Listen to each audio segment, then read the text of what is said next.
Good evening, hockey fans. Happy Thursday, and what is going on as we welcome you to another exciting edition of Live Watch Along here on the Hockey Podcast Network YouTube channel. As tonight, alongside obviously Neil Villapiano, the host of the Devil's State of My Podcast, we got Peter, we got Kyle. Peter's covering the Sticks and the Six, which covers the I was about to say Montreal. That's horrible. Oh. And tonight we bring you got yourself there. as we bring you the second of a semi back-to-back in the final game of a three-game season series between the New Jersey Devils and the Toronto Maple Leafs. The Leafs coming off a fairly dominant win over New Jersey back on Tuesday night in New Jersey, which also officially eliminated the Devils from playoff contention. So for the 10th time in 12 years, there will be no playoff hockey in the Garden State. Meanwhile, in Toronto, business as usual, well over 100 points. The big thing, though, Austin Matthews is just a couple of more goals away from 70 goals on the year. Does he get it tonight? Does he have a hot one tonight? And maybe get to it when it's all said and done. But nonetheless, I think this should be a fun one. We have a lot to get to here in this one. This is also the first of two live watch-alongs we are doing. We're actually doing another one as we speak. What are we doing? Islanders? 7:30. 7:30, sorry. Islanders, was it Flyers? Canadiens are in the Islanders, yeah. And who is covering that one tonight? Grant. We have Grant. So if you guys, while we have some time, you guys want to check Grant out as well in a little bit more than a half hour, you could also do that. But we thank you so much for joining us here in this one. And let's start with Peter. This is the first time you and I have been able to interact and do a game. So how are you doing on this fine Thursday evening? I am doing great. Like you said, this is going to be basically the rubber match of the Devils and Leafs series all season long. The third matchup right now. You know, Toronto looked like they had it in control in the first meeting, lost it. Devils came back. They're without Jack Hughes in that second game, out with him now again tonight, which is a big loss for them, especially in the season that they've had. It seems like that was just like the icing on the cake of everything that went wrong. But yeah, you know, I'm so expecting the Devils to put up a fight. You know, their team, they're out of it. Usually when you're in that spot, you want to play spoilers in certain aspects and, like, you know, put a damper on not necessarily like the playoff race for the Maple Leafs, because they are still tracing the Florida Panthers. And if they're able to, you know, still maintain that presence of mind like they had the last three games, then it's definitely going to be a win for the Maple Leafs. But never count out the Devils because, again, they still got a lot of firepower, even with Jack Hughes out of the lineup. No question about it. Kyle, how are you today, my friend? Good to see you. I'm good. I know it's been a hot minute since the last time we went live, but playoffs are, you know, just around the corner, and we'll be pretty active doing it every day. So I know those will be busy times, and I know we usually have a good turnout every time we do it anyway. So excited for that, and just to kind of give you guys up to speed on what it means tonight. So for the Neil and the Devils, doesn't mean a ton, you know, eliminated Tuesday. No, it doesn't mean anything. It doesn't mean anything. It means a lot, actually, to Peter's Leafs tonight, because they currently have one game in hand on Florida, and they're 3 points back of the Panthers for number 2 in the Atlantic. So a win tonight means they're a point back of the Panthers, with both of them still playing each other at the end of the season. So the Leafs finish up with the Red Wings on Saturday. They then play Florida on Tuesday, and wrapping up the season on Wednesday on a back-to-back against the Lightning. So really important tonight for the Leafs, because you still have a game in hand. You can get a point back of Florida and still fight for home ice in what could potentially be a Panthers-Leafs first-round series. And that would be probably one of the most exciting matchups of the first round. The one I do hope for, which is still a possibility if things play out the way they do, I'm kind of hoping for Rangers-Islanders first round. I think that would be a lot of fun, just kind of like how we had that last year with Devils-Rangers. Then we have the Battle of New York between the Islanders and the Rangers. We'll see what happens over the next couple of days. For a lot of these teams, for the most part, the NHL season will wrap up officially, I think, by this time next week. I think the regular season will officially be done. So we are into the final, basically, week here of the NHL's regular season. And for teams like the New Jersey Devils, their season will be done in a little bit. But for teams like Peter, the fun is just getting started, and we have a lot of fun going into this one. Kyle and I have absolutely no stress whatsoever at this Never point. do. So It's going to be going. But before we jump into this really quickly, guys, we already saw Gaza put his prediction in for tonight. He's going 4-2 Leafs. Not surprising there. Really quickly, guys, what are your predictions for tonight? Again, they were without Jack Hughes in the first game. They won 5-2. I'm probably going to expect a little bit of a pushback, but then again, you don't know which Toronto Maple Leafs team you're going to get. I'm going to say in the realm of like maybe a 4-2, maybe another 5-2 repeat, 5-3. I think the Devils do make it a little bit close. Maybe they got a little something more to prove and step up with Hughes out of the lineup. So that's going to be my guess, 5-3 as a final. Okay.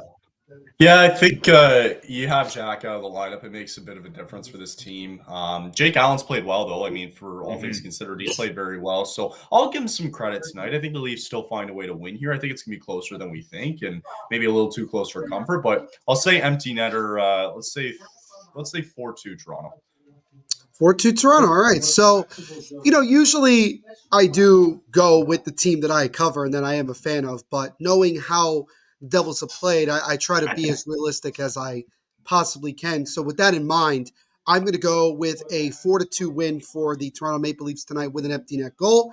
I think it'll be a very close game. I do believe that the Devils will put up some amount of fight, but I think in the end, with the way the season has gone and everything like that, I think the Devils are a bit kind of, burned out, and I think it's going to be tough going here in these last couple of games for them, and we'll see how things go tonight. But I'm going to go with a 4-2 Leafs win. So Leafs all around so far.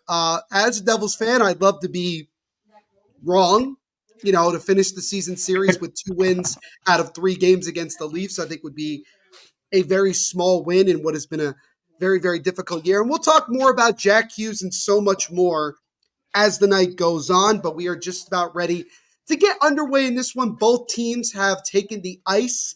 I think the national anthem's already wrapped up. So we are just about ready to get this one underway. Kyle already mentioned it.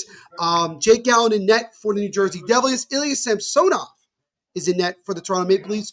Biggest change for the Devils, Graham Clark, who was called up from Utica, their top goal scorer, is on the ice and is starting for the Devils here in this one on that top line with Nico Hischier and Jesper Bratt. So really, really excited to see what he can do on that top line. He's going to be wearing 95 in white. So here we go. As both teams are at center ice, the puck is dropped. And this one between the Devils and the Leafs is officially underway as Jesper Bratt coming right into the zone with a backhand try. And that's an easy pad save by Samsonov, and the Leafs dump it out. So, Peter, I'll ask you really quickly. Keep watching. Keep watching. Keep watching. And there we go. So 18 seconds in, John Tavares beats Jake Allen on the first shot of the game. It's 1-0 Maple Leafs. I was like, okay, so I'm a little bit delayed, but I guess I can too. So Kyle, you want to do play-by-play tonight since you're technically ahead of everybody else? I love when I'm ahead because I just won't say anything. But when Kyle says keep watching, you said keep watching. You distracted me. Yeah, well, for good reason. Like I didn't want you to ask. But I really just it went through the 5-hole of both John Marino and Jake Allen. I think Jake Allen just quite frankly didn't see that because he got screened by Marino. 25th goal of the year for John Tavares, and less than 30 seconds into this one. The Leafs grabbed the 1-0 bad screen. Like that, it seemed like the Marino was coming in at the worst possible time, and as soon as Allen was in position, that's when all hell broke loose right there. So forget me asking you, Peter. And by the way, the Devils just keep watching. Eric Holla, and the Devils have tied it, and that took like 20 seconds later. So we have a tie hockey game. What just happened there? Oh my God. Samsonov was trying to cover it. He couldn't find it, and the puck just came loose to Holla. That is. Man. So I don't know if that's the first shot on goal for the Devils or the second. We'll see it again. Mercer took a shot, and Samsonov just couldn't cover it. Puck came loose, and Holla fired its far side. And so both teams, less than a minute into this game, have gotten a goal. This is amazing. Oh, that puck got stuck. It did get stuck. He was trying to grab it, and it did not move at all. Yeah. That's So amazing. Eric Hall with his okay. Eric Hall with his 16th goal of the year, and So there's going yeah, to be boys, no I think we're defense getting a tonight. high-scoring game tonight. There's going to be no defense. No Yeah. defense, just vibes tonight, boys. What do you think for Matthews? Do you think he'll make 70, or what do you think? The way this game's going, I think he might hit 75 when it's all said and done. I was just about to say, if it's going to be a high-scoring game, I mean, we'll see what happens. But if I was just looking at Matthews over his career, like the goals that he has scored, and I believe he scored 16 against the Devils. Mm-hmm. So that's good indication that maybe he can hit that mark. I mean, he hit 65 against them last time. Hopefully he can hit the mark or get maybe another 2 tonight to inch closer, but we'll see what happens. What's he at? 75? Sorry? He's at 66. It's 66, sorry, Kyle. 66. Sorry. I would like it to go 75. You said 75 and it threw me off. Oh, well, you know what? That's what you get for throwing me off earlier. The first shot of the game. Anyway, so Peter, let me actually get to this question before anything else happens. And it's kind of redundant at this point. What are you looking for from the Leafs in the first, let's go 5 to 10 minutes of this one?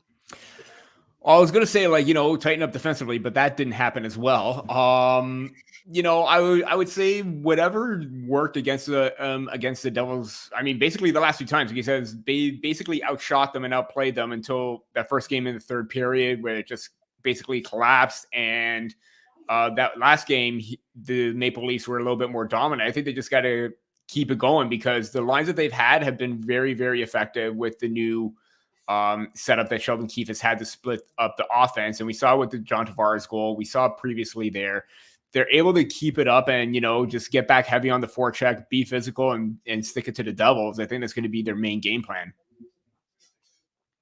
I mean, I'm certain that part of it was, get off to a good start. And if you're the Leafs, I mean, you had to have liked scoring on the first shot of the game, but it only took the Devils, 20 seconds to respond. It seems things have calmed down since then. Again, John Tavares, 25th goal of the year from Mitch Marner. That came just 18 seconds into this one. And then Eric Haula tied it up just moments later with his 16th of the year. So we'll see if Haula, if he can go on a run here in these last couple of games, if he can get to 20 goals, he would be the 6th different Devil to reach 20 goals this year, which I think is a pretty impressive feat considering the year that the team has had overall.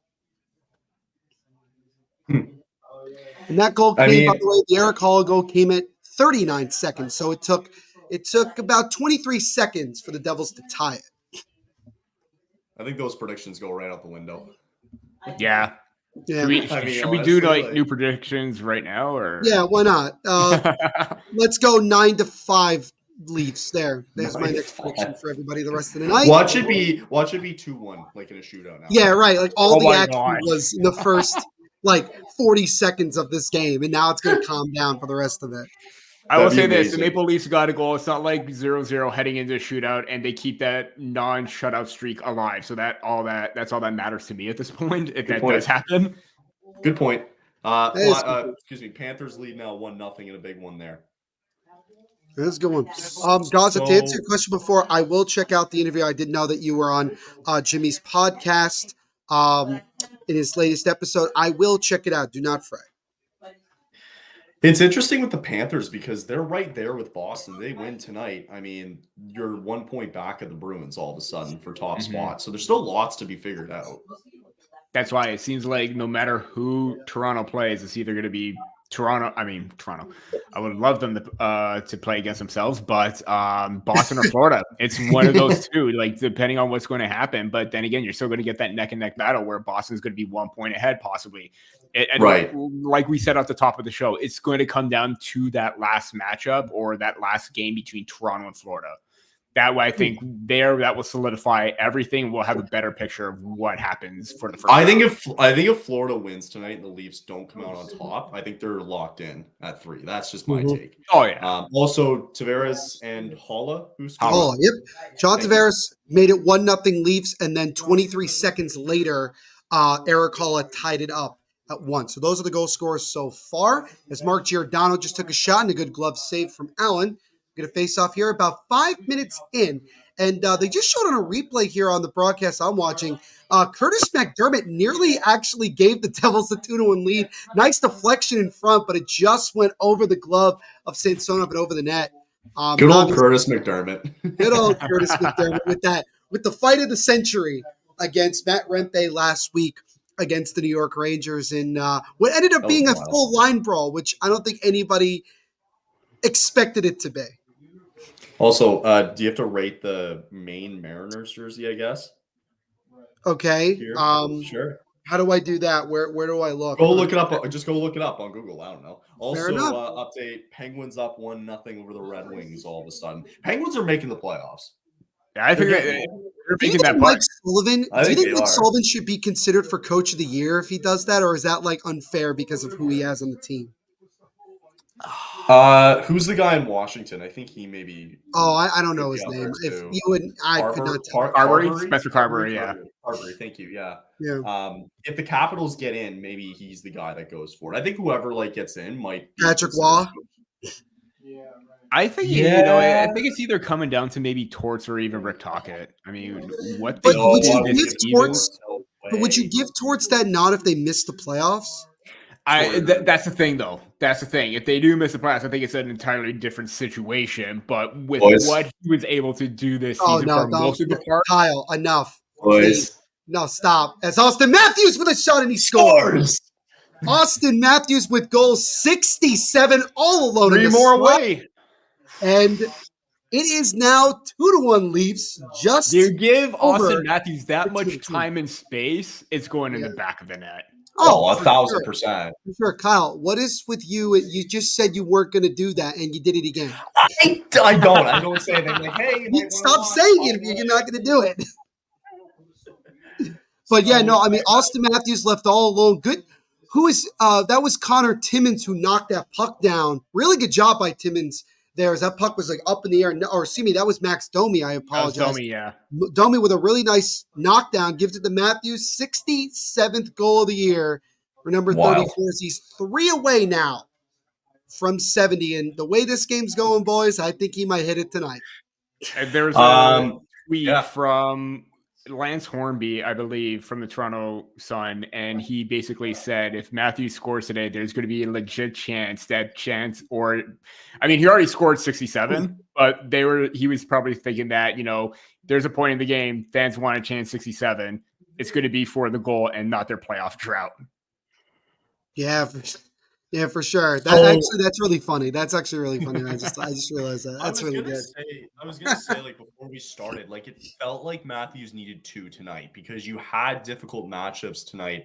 Going forward, you have the Red Wings, the Panthers, and Lightning. So I think he needed 2. He needs 2 tonight in order to make this conversation interesting and going into the last 3 games. And sorry, I didn't mean to. I wanted to answer Goza's question here too. Who do you guys think would be the biggest name to retire in the offseason? I have no. I'm gonna say I was a little bit disappointed to hear that. Jakob Silfverberg. No. I was a little disappointed to hear Silfverberg retired today because he was still relatively young, 11 seasons in the NHL. Because I've always liked him. I've always liked his two-way play. I really liked him as that prototypical third-line player. I would hope that maybe the Maple Leafs could get him and bring him on here as sort of that role. But a little disappointed because I really liked his play even when he was starting off early on with the Ottawa Senators. If the Stars win the Cup this year, would Pavelski retire? That's a good question.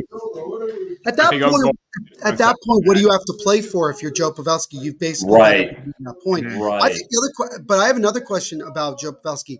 If the Stars do not win the Cup, because he's a free agent at the end of the year. Yeah. A, do the Stars try to keep him beyond this year? And B, would Pavelski consider going somewhere else? Would he keep Toronto? It's a good team, though. It's a very good team. Good team. Yeah, I think maybe he'll still try to sign maybe a 1-year deal. After that, maybe try to take a little. I can't remember what his contract is right now. It's probably not even that cheap. Yeah, no, I mean not that expensive. Sorry, not that expensive. He hasn't made his debut yet. Oh my Here, gosh. Let me catch up here. Also, Charles is checking in. Hello, What's up, Charles? Good to see you, buddy. 3.5 million. If they basically Wow. re-sign him to that deal for another year, I think he'll take it because sure. he's literally like the last 2 seasons have been absolutely phenomenal. 77 points and 66 this season. He's still able to play. Sorry, I'm just trying to pick the right one here. There we go. I just wanted to show you guys too. Red Wings have tied it in Pittsburgh. Lucas Raymond? Yes, Lucas Raymond. Matthews doesn't even look excited when he scores. Wonder if he gets 70, how he'll react. It'll be interesting to see. Nice little feels are hitting here on the Maple Leafs broadcast right now. Do we want to hit this question early on in the stream? Do we want to wait till the intermission for that, or do we want? Let's wait till the intermission. Let's think the intermission is the best game that we're doing. This is intermission. This is intermission talk. Okay, for sure. As a shot there from McCann is gloved and covered by Jake Allen. 13:15 to go in the first period. We've already had 3 goals. As John Tavares and Austin Matthews with the goals for the Leafs. Eric Holla is the lone goal scorer for the Devils. I think Charles also said he won't be around at the intermission, but maybe in a future stream. So, I mean, we'll do a video. Kind of dive into it a bit. Mm-hmm. Maybe kind of elaborate on it. What do you think of just the latest reports before we continue here? Peter, do you want to start with this one? On the Coyotes? Yeah. Sure. Just real quick. Yeah. Chaotic and a lot of disconnect and lack of communication from all fronts at this point. Bad ownership. Surprised they're going there. I know it's a bad economy out here in Quebec City, or in Canada at least, is what they were talking about. But I don't know. It's bad. If they had better ownership, they probably would have had a better chance to stay in Arizona. But you're right. I think Peter said it best, though. It's a whack job.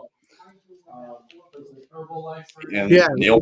I mean, here's the way that I look at it simply is that I think at this point, if you're a hockey fan, you just kind of want some form of a resolution, whether it's you keep the team in Arizona or you move on. And I think the way that I look at it is this.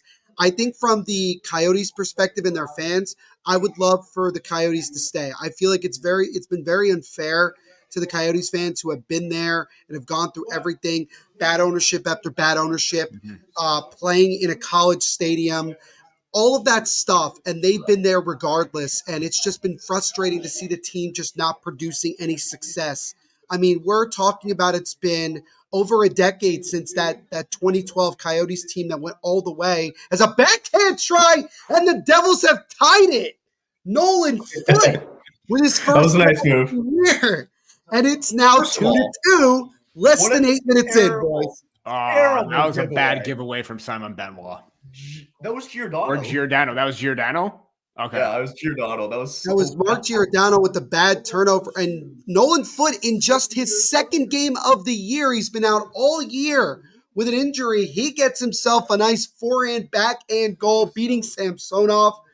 And we have a tie hockey game at 2. Danelle checking in. Also, we have Peter just below us. Danelle? If you wanted to know, it's Peter. How's it going, Danelle? Marner's back, right? Marner is back. He got it in assist on the John Tavares goal. Got it. Okay, thank you.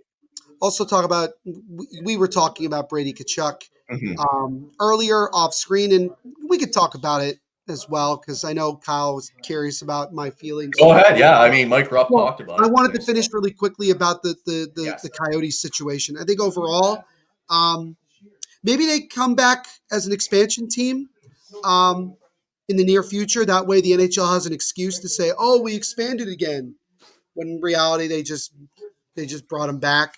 So it'll be interesting to see what happens and if it actually gets finalized and everything like that, because this has been an up and down situation. I hope the Coyotes stay, but if not, I guess go Utah, right? It's time to move on. Matthews. Fanned on that one. Mm-hmm. Yeah, time to move on, right? Like, I agree. Can I change my brain? No, it's oh my goodness, another goal. And this time it's Nick Robertson with the goal, and it's 3-2. I hate this game. Matthews did fan on that. There is no defense. He did. There is no defense. I wonder if Jake Allen's going to get pulls. I don't know. I even said at the beginning, I'm like, yeah, Jake Allen's been playing pretty well. Yeah, thanks, buddy. I mean, I will say all the games that Jake Allen dude, that was a sick goal by Nick Roberts. Who made the pass? Was that? That was Willie. Sandin, Willie right? and Holmberg, and Nat Robertson just buries it. Allen hated that one. Just deked Jake Allen out of his skates, and I'm looking at Travis Green, and I think we have a goal challenge here, boys. Or are they looking at it? Offside? Might be offsides. I guess if you're the Devils, what the hell, right? This is also why we might be holding a lot of our main conversations for the intermission, because right now there's just so much going on. Yes. It's really close. This is the most eventful first 10 minutes I have ever seen this season. Same. I agree. I've seen games. They may have a case. I'm close. To replay on my end. I need to see it myself, and they're not going to show me because it's going to take too long. So, let's just see what the call is. It looks like Robert's skate is before that puck fully crossed. Yeah. No goal. No goal. So they are calling no goal. So we are still tied, I think. So a good challenge there by Travis Green, the interim head coach of the Devils. And we are back tied at 2 goals apiece. Flash score will update itself in a moment. As I finally see a replay, and Robertson, he was off by a lot. Yeah, his foot had that. He had that 1 second. Actually, that is a lot closer. Yeah. Oh, it was close. So straight up. Yeah. Well, now if you're the Maple Leafs, you just got to redo that. Just stay on side. Yeah, exactly. Yeah. Peter, does he get 70? He's 3 away. And based on today's game, maybe 2 or 3 isn't out of the question. So he could get a hat trick. I think the real question, Isles, all the way is: Does Matthews get 70 tonight? Yeah, 70 is definitely over the past week. It has increased a little bit more. Will it happen tonight? Probably not, but I think it happens before the end of the season. I agree. I think he has a really good chance. And I mean, the good thing for the Leafs also is this: it's not like they're in a situation where they don't have anything to play for as a team. Mm-hmm. So there's a reason to keep playing your main guys. That's kind of the way I look at it. 1-1 between the Senators and Lightning. Connor Sherry tied it up the 9:32 mark. So what do we need to watch? So for playoff battling tonight, what do we need to watch for? Obviously, there's Red Wings, Penguins. I think the Kings can clinch tonight too. I know that's later on, but is there another important one that we need to watch for? I want to keep my eye on the Flyers-Rangers game because I want to see if the Flyers, I mean, it feels like it's pretty much over, but the Flyers still have a decent chance. Flyers-Rangers, yeah. Flyers-Rangers, yeah. But I want to keep my eye on both the Islanders and Flyers. I want to see if the Islanders can get yet another not worthless point, but loser point, because they are amazing in terms of getting a point, even when they play like absolute garbage. Jets and Stars later tonight, by the way. Jets and Stars, that is a good one. Stars because Jets are only 2 points back of Colorado to tie them. And that could be a huge difference for home ice, especially depending if they're going to be the 2 teams that are going to face each other. That's probably a matchup set, do you think? Jets and Avalanche? Mm-hmm. Is there any one of the ones that we think is set? I think Jets and Avalanche for sure looks pretty much. Jets and Avalanche is pretty much. I think if the Islanders I think if the Islanders win tonight, I think they're locked in against the Hurricanes. Mm-hmm. It's a good series. I think that'd be a great series. I believe, if I'm not mistaken, that's a rematch of last year's first round matchup. I believe so. Yeah. Yeah, it was. Yeah, it was. I'm trying to think. And then, hey, I think the Leafs, if the Panthers lose tonight, and if the Panthers lose, it's probably. Oh, and Joel Edmondson is in some pain. Neil, you got Danelle here. Neil, just to let you know, I got 2 Devils Adidas jerseys coming tomorrow. Deliver it to me. Jack Hughes jerseys, the alternate jersey and Stadium Series. Awesome. Glad you were able to get that. That's sick. with Adidas, kind of at the end of its time. Be really interesting to see what happens in the future with Fanatics. We're not going to notice a ton of difference next year. From what I've been told, it's going to basically be the Adidas jersey without the Adidas logo on it. So the design itself is going to look the same. You're going to have to give it another year or two after this before you're really going to start seeing a change, a full-on change. Man. Although with the way that and Kyle is in pain for some reason. I hate Fanatics so much. Okay, good. I thought you were I thought this was about the game. I was like, oh, not I don't think you're ever going to find a better quality jersey than you did with the Adidas. I agree. In terms of quality, they were great.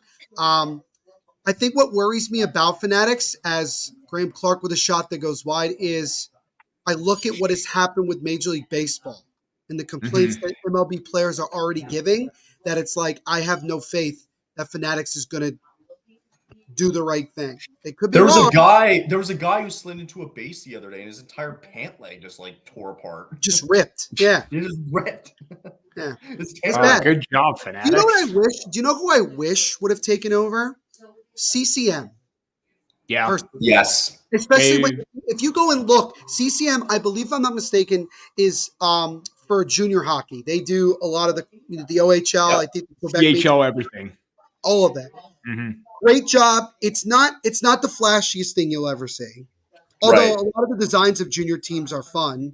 Do not get me wrong, they're fun. But it's a stable jersey, like the material they use and everything, stable. And I think that's what hockey fans at times just want. Not some garbage that's gonna be ripped in 2 seconds. And they're also that they do with skates, sticks, helmets, everything like that. Yeah. You can handle a jersey. I was hoping who was before Adidas for jerseys? Reebok. Thank you. Yeah. You said that in unison. Still another good quality. Better than Fanatics. I still have my Reebok jerseys. Yeah. I do too. And I hold them to the highest level. I was in Mississauga last Friday for OHL playoff game. Man, that I can't stress enough how good OHL playoffs are. I love going to them. They're so fun to watch. And the guys people get riled up and people travel to go to these games. It was awesome. I heard game to watch. I'm from the Devils' perspective, I think what's fun is that their ECHL team, the Adirondack Thunder, are in the playoffs, and the Utica Comets are not far out of a playoff spot themselves. So I'm hopeful that if they both make the playoffs, that I'll get a chance to maybe go check one of those games out, because I'm looking for I would like some form of meaningful playoff hockey. At least those type of games are just the best to go to, because these kids are going to try. Right. Yeah. Not saying that these guys don't try here, but it's an extra level of intensity a little bit. Sure. Devils are going to the power play as Max Domi went to the box 2 minutes for tripping on Luke Hughes. And Luke Hughes, by the way, now holds the Devils franchise record for most points by a Devils rookie defenseman in franchise history. Is he passed? Can you guys take a guess as to who held that record before Luke Hughes? It's nobody famous. I promise you that. Think if it's nobody famous, then it's 2017-18. Think that year. Defenseman, 2017-18. And I'll give you another hint. He played college hockey, and it was a Hobie Baker Award winner. Will Butcher. There you go. Will Butcher. Damn. Will Butcher. He had. That's a name. He had 46 in 2017-18 and never, ever got close to that ever again. Well, there you go. It just goes to show you that you could have a very stellar junior collegiate career. You could have a few good NHL ones, but after that, it's kind of up in the air at that point. Because and the Devils just took the lead on a power play goal from Timo Meier, who continues his impressive play over the last month. Oh, man. 3-2 New Jersey with 7:23 to go in the first. This game, what I was going to say at the beginning is that, Jake Allen's playing well. I was going to say, too, because I saw Ilya Samsonov's numbers, and I'm like, he's actually played pretty well this year. No. I don't blame the second goal because Giordano, bad giveaway, but Man. I mean, Samsonov could have gotten over. I don't know. It's just a good shot from Timo I don't know, Meier. but if I'm TJ Brody, I'm getting down to block that. I'm not standing upright. Like, Right. Even that, too. It's like, where's Come the on, defense? Is it fair to say? In front of it. Is it fair to say TJ Brody made a business decision on that one? probably, Yeah. To be healthy for the playoffs? Yeah. More Yeah. than maybe, but at the same point, Mhm. you got to block those shots because that's going to what you're going to be doing in the postseason. You can't let that get away. Yeah. Absolutely. Timo Meier, that is his 26th goal of the year. And I think if you look at where Timo was earlier this year with the injury and being out several times due to injury and the bad luck that he had earlier this year, for him to be nearly at 30 goals anyway while missing a good about 20 games, I think it's pretty remarkable as we're going to get a hooking call here against Simo Nemetz. So the Leafs now will go to the power play trailing by 1. But I think overall for Timo Meier, I think he's going to end up being one of the lone bright spots on this Devils team. The fact that he looks like Timo again. Here comes Matthews. Let's see what happens. One timer off the draw. Can you imagine? Yeah, probably. I could see it. So we have 5 goals, and we still have like 6-ish minutes to go in this first period. I bet you we get no goals the rest of this game. Next 40 We said minutes. that before after 1 minute. Well, no, you said like imagine if we only get these 3 goals in the rest of this game. I mean, I can tell you it's 6:51 to go, and the first is Devils win the draw here off the penalty, but the Leafs keep it in as Matthews gets it over now to that one's intercepted, and now the Devils look to come the other way shorthanded. Brad up the left side, Jesper Bratt fans on a shot, and now the Leafs come the other way. It's an opportunity for William Nylander with a shot, and that one is fought off by Jake Allen. Nylander all alone there, but he could not beat Jake Allen on that one. Surprisingly, one of the few shots that have not gotten past the goaltender tonight. But he had a little bit more time there than to just shoot. Oh my God. As now the Leafs come in, as that one's intercepted, Brendan Smith. He might have a breakaway. He drops it off the hollow over to Nelson Mercer with a shot, and it's a great save by Samsonov. That was a ridiculous save. That was a great save of the night so far as now the Leafs come back in. As now Marner stops on a dime, sets it up, gets it top of the point to Morgan Riley on the left side to Matthews. Matthews now back to Morgan Riley, top of the point. Riley with a shot. That one is blocked in front. Nylander keeps it in for Toronto. Now over to Marner in the left corner. Feeds it over now to Riley. He takes a shot, and that one goes wide of the net. 45 seconds to go on the Leafs power play. Nylander just keeps it in. He backhands it over to Riley. That one's broken up for a moment. Marner recovers, but he loses it, and it comes out of the zone. For Timo Meier, by the way, that power play goal before, 26th of the year, Jesper Bratt and Nico Hischier with assists on that one as Jesper Bratt continuing his career year in the first year of his new long-term contract he signed in the offseason. What a terrible first period. I thought for sure that Nylander was going to tie it on that breakaway. I did too. I was fully expecting it to be a goal. And then when you put your hands up like this, and I saw Brendan Smith, I'm like, if I get a Brendan Smith, and I heard Brendan Smith, and I was about to say, if Brendan Smith scores a breakaway goal, I'm sorry, I have all the respect for you guys, but I'm probably leaving you if I have ever saw that. The funny thing about Brendan Smith, if I'm being honest with you, Peter, is that he is without question like the nicest human being on the planet. No, for sure. Nicest, he just is not a good defenseman other than penalty kill. But and then again, that's what I'm getting at, as opposed to like, yeah.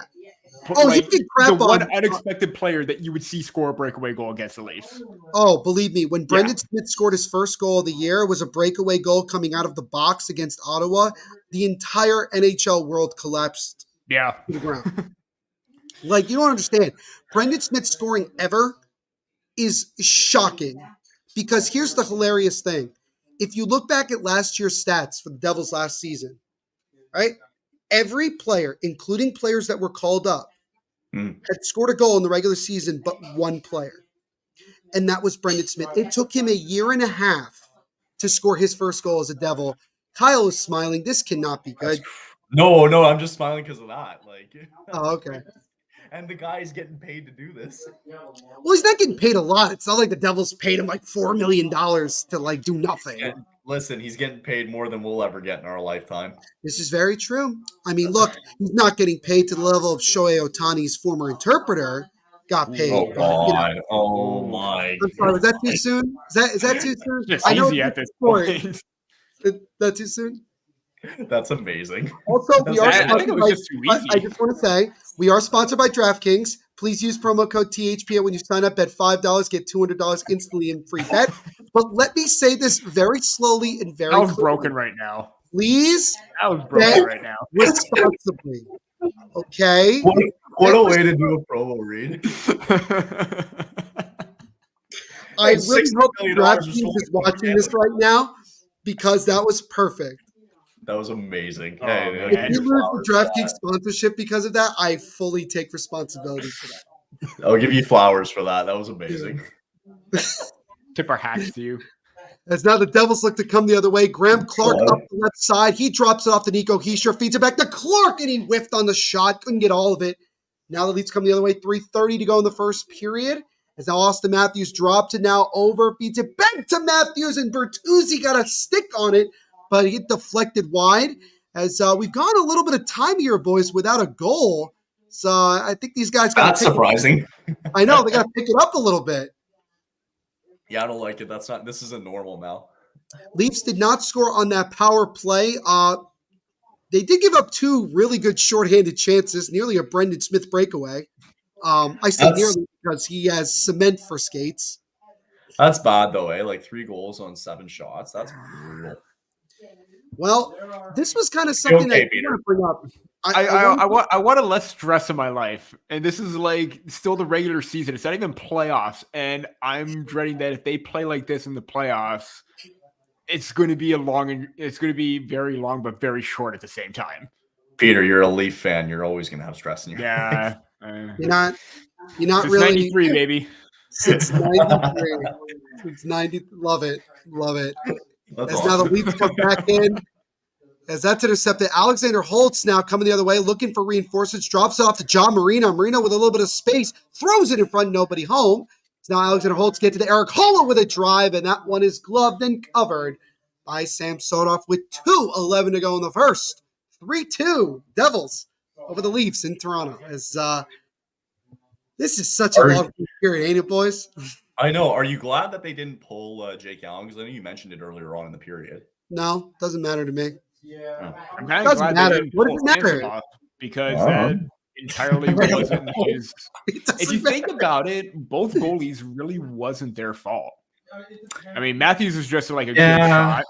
Jake Allen was screened up by John Marino on the first Tavares goal. Samsonov couldn't, get it, but nobody could clear the puck out. Gio turns it over. Brody didn't. I would say Samsonov didn't get quite over quick enough, but Gio did. I mean, Brody didn't do anything to block the shot. Could have blocked it. Yes, yeah. So you know what? Give them the benefit of the doubt. I would just love to be in both of their locker rooms in that first period to hear what the coaches are going to say. I say this every single You think Travis Green is giving it to the boys? No, he's not. No. I mean, they're winning. I want to hear Sheldon Keefe at this point. It's like, Sheldon Keefe is fine. That's funny. Yeah. Now, Peter, let me ask you this, because I'm very curious from the Leafs' perspective. If the Leafs don't go far in the playoffs, let's say I'll just start, they lose in the first round or the second round, whatever. Does Sheldon Keefe get fired? That's a really good one because they extended him to that 2-year deal in the offseason. Okay. So maybe there is that little bit of a window. It just doesn't quite. Was it this past offseason? This past offseason, yeah. It was after, really? I didn't even know he got extended. Because I didn't know that. There's a long list of things to do. Extend Keefe or let him walk. Extend Matthews. Extend Nylander, which all 3 of them happened. I'm just going to pull something up quickly here. The only reason why I speculated it only because started. Yeah, okay, it was this year. Fair enough. But overall, you signed him to a multi-year deal to try and give him the benefit of the doubt. Let him let's see what he could do with a new team that wasn't in the same view as Kyle Dubas, because now Brad Treliving, this is his view or what he wants his team to be. See what you could do with that. But I would hate for him to get axed or get the boot because, he does have a good team. He has a good track record, but at the same time, he was unwilling to make necessary changes and adapt as the game goes on. Mm-hmm. Luckily, lately, he's found good line combinations. Domi and Bird on the top line, spreading everything out. This is what we wanted him to do and experiment and succeed because he is a good mind. It's just now what's going to happen. Are you going to take it out on the coach if you lose in the first round, or are you going to move a big piece or let someone walk like I mean, you can't trade Mitch Marner at this point because he still has a no movement clause. Are you going to ask him to waive? He's not going to do that. Are you going to let him walk? So you're caught in a very difficult spot right now of what's going to happen, what changes are going to happen. But it seems like when all else fails, the coach has to go. It's unfortunate. I think that's a good point. And the reason that I brought it up is because I look at now things have certainly changed in Pittsburgh, considering the fact that they look like that they very well can make the playoffs. But before I was thinking to myself, Kyle Dubas, he hasn't put his imprint on the Penguins just yet because it's still early in his tenure. But if Mike Sullivan were to get fired, and let's say Sheldon Keefe were to get fired, I wouldn't put it past Dubas to go back for his reach guy. out to Sheldon Keefe. Exactly. Mm-hmm. And I would love Mike Sullivan. Right. And if you're Brad Treliving, that would be the opportunity where you would have your opportunity to put your stamp on the Leafs. Now, I don't think I think it's more likely that Sheldon, in this scenario, I think it's more likely that Sheldon Keefe would get fired than Mike Sullivan. But it's a weird dynamic because I think this is my opinion, and I'm an outsider looking in, is if the Leafs get bounced in the first round by whoever they play, I think it's more likely that Keefe could get fired then. Because at that point, it's like you took, in many people's minds, you took a step backwards as opposed to going further with a team that relatively the same, not completely, but relatively the same. And that's the way I look at it. I agree if it's a first round exit because this is now like the sixth or seventh time in the last God knows how many years where you get ousted in the first round. If they win a round, and let's say it is against the Boston Bruins and you lose to a very solid team like the Bruins, I think maybe you could give yourself the benefit of the doubt there. The Bruins were the top team in the East, or one of the top teams in the East for a reason. But do you still make a big change like Treliving did in the past, or do you make a big move that can bolster like the Leafs blue line? Because that's been a big question mark all season. What's going to happen there? Are you going to still rely on Wall and Samsonov as your goaltending tandem? Do you make a run for a goalie as well? You have to make certain decisions and see how things are going to play out if that is the route that you're going to go. Kyle, do you have as the first period is finally over? Finally. Finally. All right. So it is officially the end of the first period here, boys. And there were 5 goals as the Devils, just like the last time they played the Leafs in Toronto, are somehow winning this game despite being brutally outplayed. So really quickly, Kyle, we'll start with you. Okay. Your thoughts on whatever the hell that was? Unexpected, I think. I mean, was it? Bad. Yeah. Like, you can't imagine 2 goals in the first minute of the game and then whatever 4 more goals come succeed. Oh, did you say unexpected or expected? Unexpected. Oh, I thought you said expected. Yeah. That's why I said really. Yeah. It's not good if you're the Leafs, just because you're 3 games away from the playoffs, and this is the type of performance you're going to show against a Devils team that's not even at full strength. And that defense is concerning when you have to go up against a high power offense in Florida or whatever, whoever they face, it doesn't matter. But that's got to be concerning, right? Like, all of a sudden this defense is starting to show a little bit, and for me, it doesn't matter what this outcome is. Now it's starting to show, like, okay, like this team has become exposed a little bit come playoff time. 3 games to go. You still have Florida to play next week. Like it's concerning. Like, Sheldon Keefe needs to get in there, and I'm not necessarily looking at the big boys. You got to look at the defense and go, what's going on here? Peter, your thoughts? Yeah, I mean, I agree. I still don't know what the hell that was, but it was the first period. I'm just going to say that. It was a first period. The hockey was made. Hockey was made. Goals were scored. I will say that they are without Jake McCabe. And because it was a maintenance day, they did say that. I'm not trying to defer the defense because you heard me before. It was all we don't have Dougie Hamilton, okay? So like, yeah. I don't want to hear that. No, I'm just saying before. We don't have half of our roster playing tonight. I don't want to hear it. Yes. Because usually the pairing is McCabe and Benoit, and it's Benoit and Giordano does not look great. He's an old man. Very. And as much as I love the guy, but that first period, it just shows that he is not ready for the playoffs. He is not in the starting lineup. And he can't. And if McCabe was in and healthy, like it was a maintenance day that they gave him off, I think it would be a different story where maybe he would be a little bit more of a physical factor, a little bit more steady. But, the Maple Leafs, power play was dreadful. You're giving up shorthanded shots.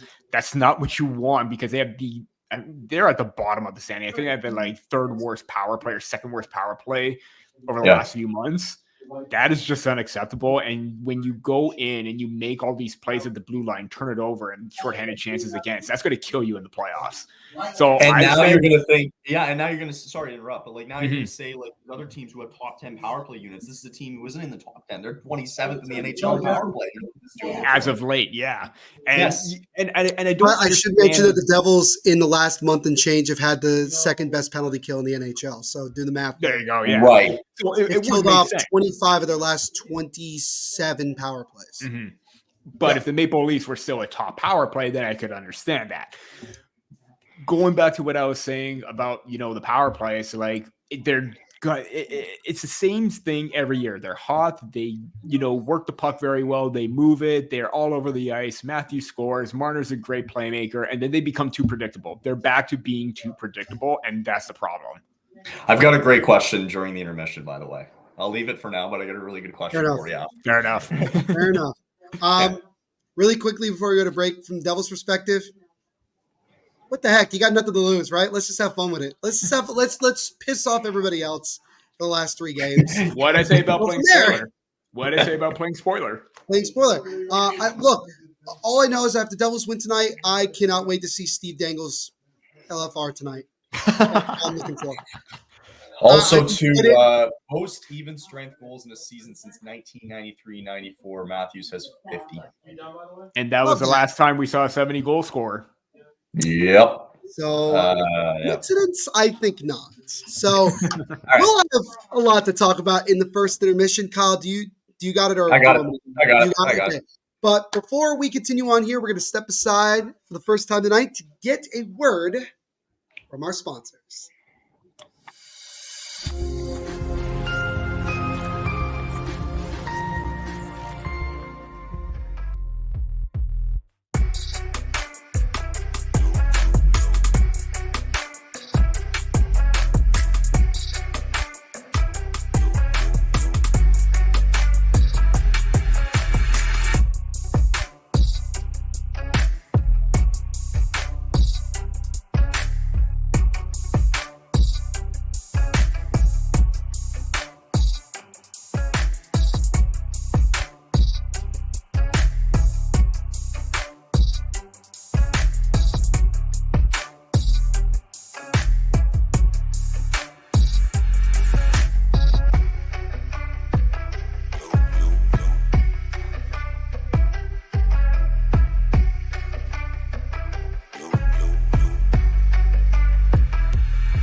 Welcome back, everybody, here to our first intermission report of our game. Neil alongside Peter and Kyle. And again, we thank you so much for hanging out with us here on this Thursday evening. Again, Devils taking on the Leafs. And after, Kyle, where are you going? I'm getting a beer. Oh, okay. It's like, where are you going away? And after you only definitely 20 can minutes use to it play, after this first period. this is not a typo. Oh, we have a new scoreboard. I brought up a new scoreboard. Ooh, this is a nice scoreboard, Not people. bad, right? Fun. Okay, Well, this is us. Hello, Yahoo Sports. It is. Yeah.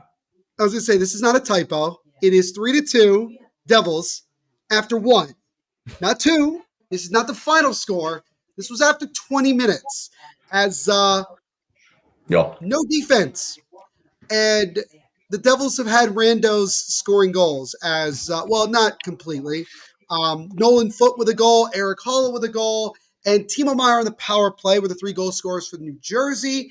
And then you had John Tavares and Austin Matthews with goal 67. The only bright spot. Also scoring for it was. Yeah. It's a good one. And boys, we're having fun, aren't we? I am. Yeah. I'm I am. laughing. Are you? Because of the Devils not being in the playoffs at this point, like none to play for it. I'm having a blast with it being this way. Chaos is always fun, so. Oh yeah. I mean, sure. You envision playoff. I think you envision playoffs. Do you not? For sure. So we have a lot of topics. I mean, we could talk about the game, or we could talk about other things, or all together. How do we want to go about this? Well, we were going to bring up more about the Coyotes relocation thing, intermission. Yeah. So we can do I think we that. should. Yeah, we can start with the Coyotes. So again, yeah. in case you somehow don't know, Frank Saravalli yesterday tweeted out that the Coyotes group is moving much closer to potentially moving the Coyotes from Arizona to Salt Lake City, Utah. The owner of the Utah Jazz and also the arena has been pushing for a good year or two now at this point of trying to get a team in here. Kyle, you seem perplexed. Sorry, I'm playing around. Sorry. Oh, okay. I'm like, I'm just playing around here. Sorry. Okay. Anyway, Everybody off tonight. And so right now, I mean, again, things can change and things keep going back and forth with the Coyotes. It seems like now that they are more in the direction of moving to Mormon country. So, with that in mind, this is no disrespect to the Mormons. That was just an obvious thing. It's a lot of Mormons that live in Utah. How's everybody feel about it? Well, I'm off my game tonight. I mean, no, it's okay. I don't blame you. It's okay. It's not playoff time yet.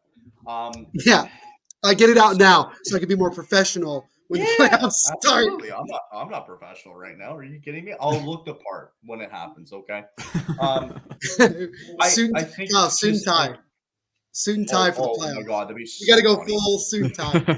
That'd be so funny. Game 1, just go suit and tie. Peter, you have to join that if we're doing it. I did it. I got to get it out of the closet.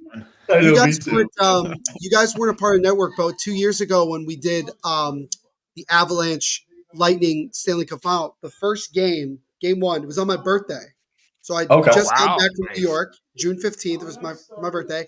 I wore a suit and tie with a microphone like you would see like a PA announcer.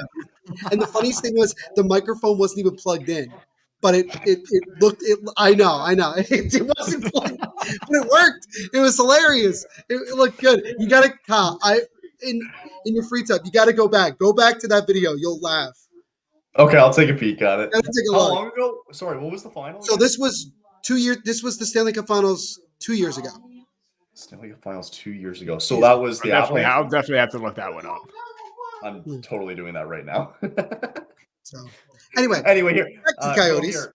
So here before I go look that up. So I think it's been long overdue. I remember hearing about it today. It's like, man, it was from a former NHLer. I can't remember who it was. It might have been Colby Armstrong. But anyway, he was like, "Oh yeah, I played in that building before. Played in a playoff series against them. Blah blah blah. Like the building was packed. Like they could do so well there." And I'm like, okay, you stick any team in the playoffs, right? Look at the Jets this year, and their attendance has been so bad, but they're going to sell out every game because they're in the playoffs. You stick any team in there, and they're going to sell out the friggin' arena. Like, no kidding, right?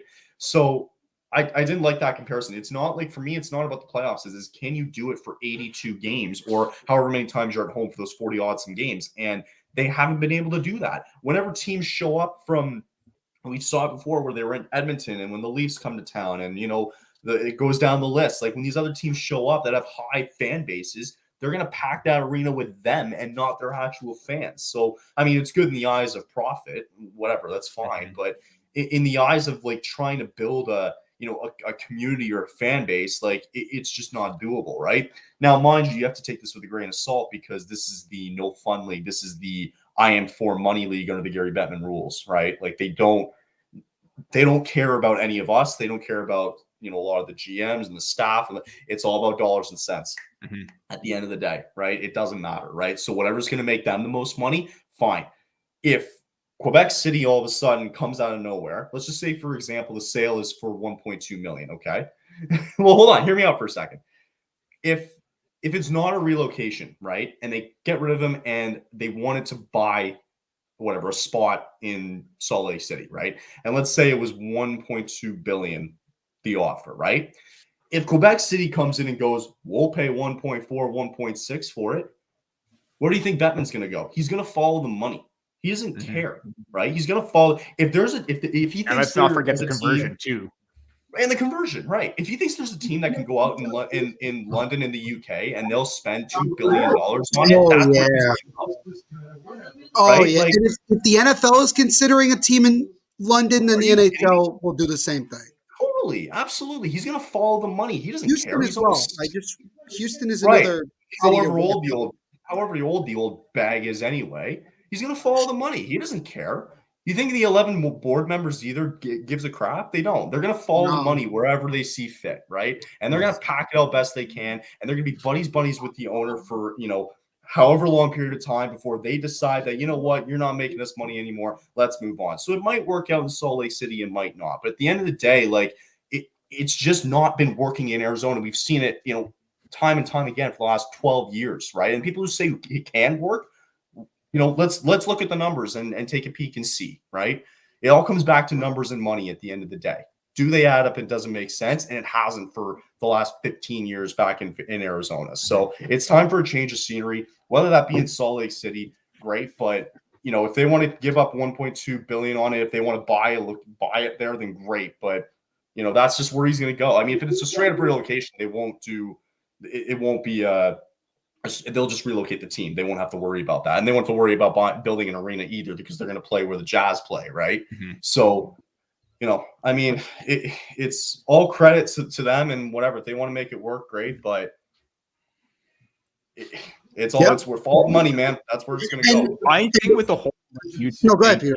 Is it's great that they have a basketball arena or like a big arena that can hold that.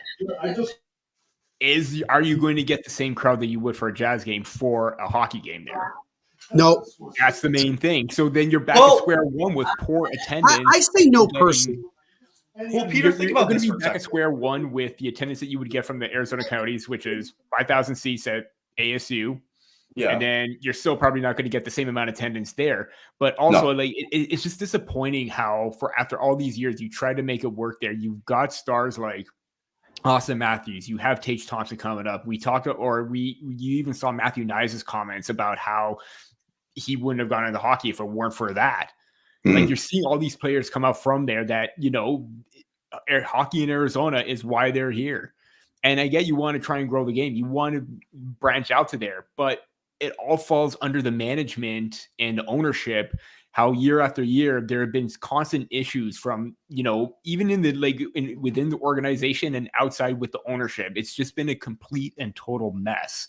So there are a lot of moving parts here and a lot of finger pointing for the blame game as to what can happen, because we saw how poorly constructed the rosters were previously before. They tried to do that, but then the attendance still wasn't great. But that falls on everyone else higher up, owners. What are they trying to do to try and bring everybody together and try and get hockey to work there? That to me was a failure on that part. Let me throw this to you real quick before I give it to Neil. And Neil, you might be involved in this too. Look at where we live right now, right? I'm up an hour north of Toronto. You're pretty much in Toronto, let's just say, right? The reason why it works so well here is because so many people are willing to travel. Let's take all the way to Buffalo, for example, 2 hours out to go to this team, right? To go to this game. They'll even go to Buffalo. They've had regular season.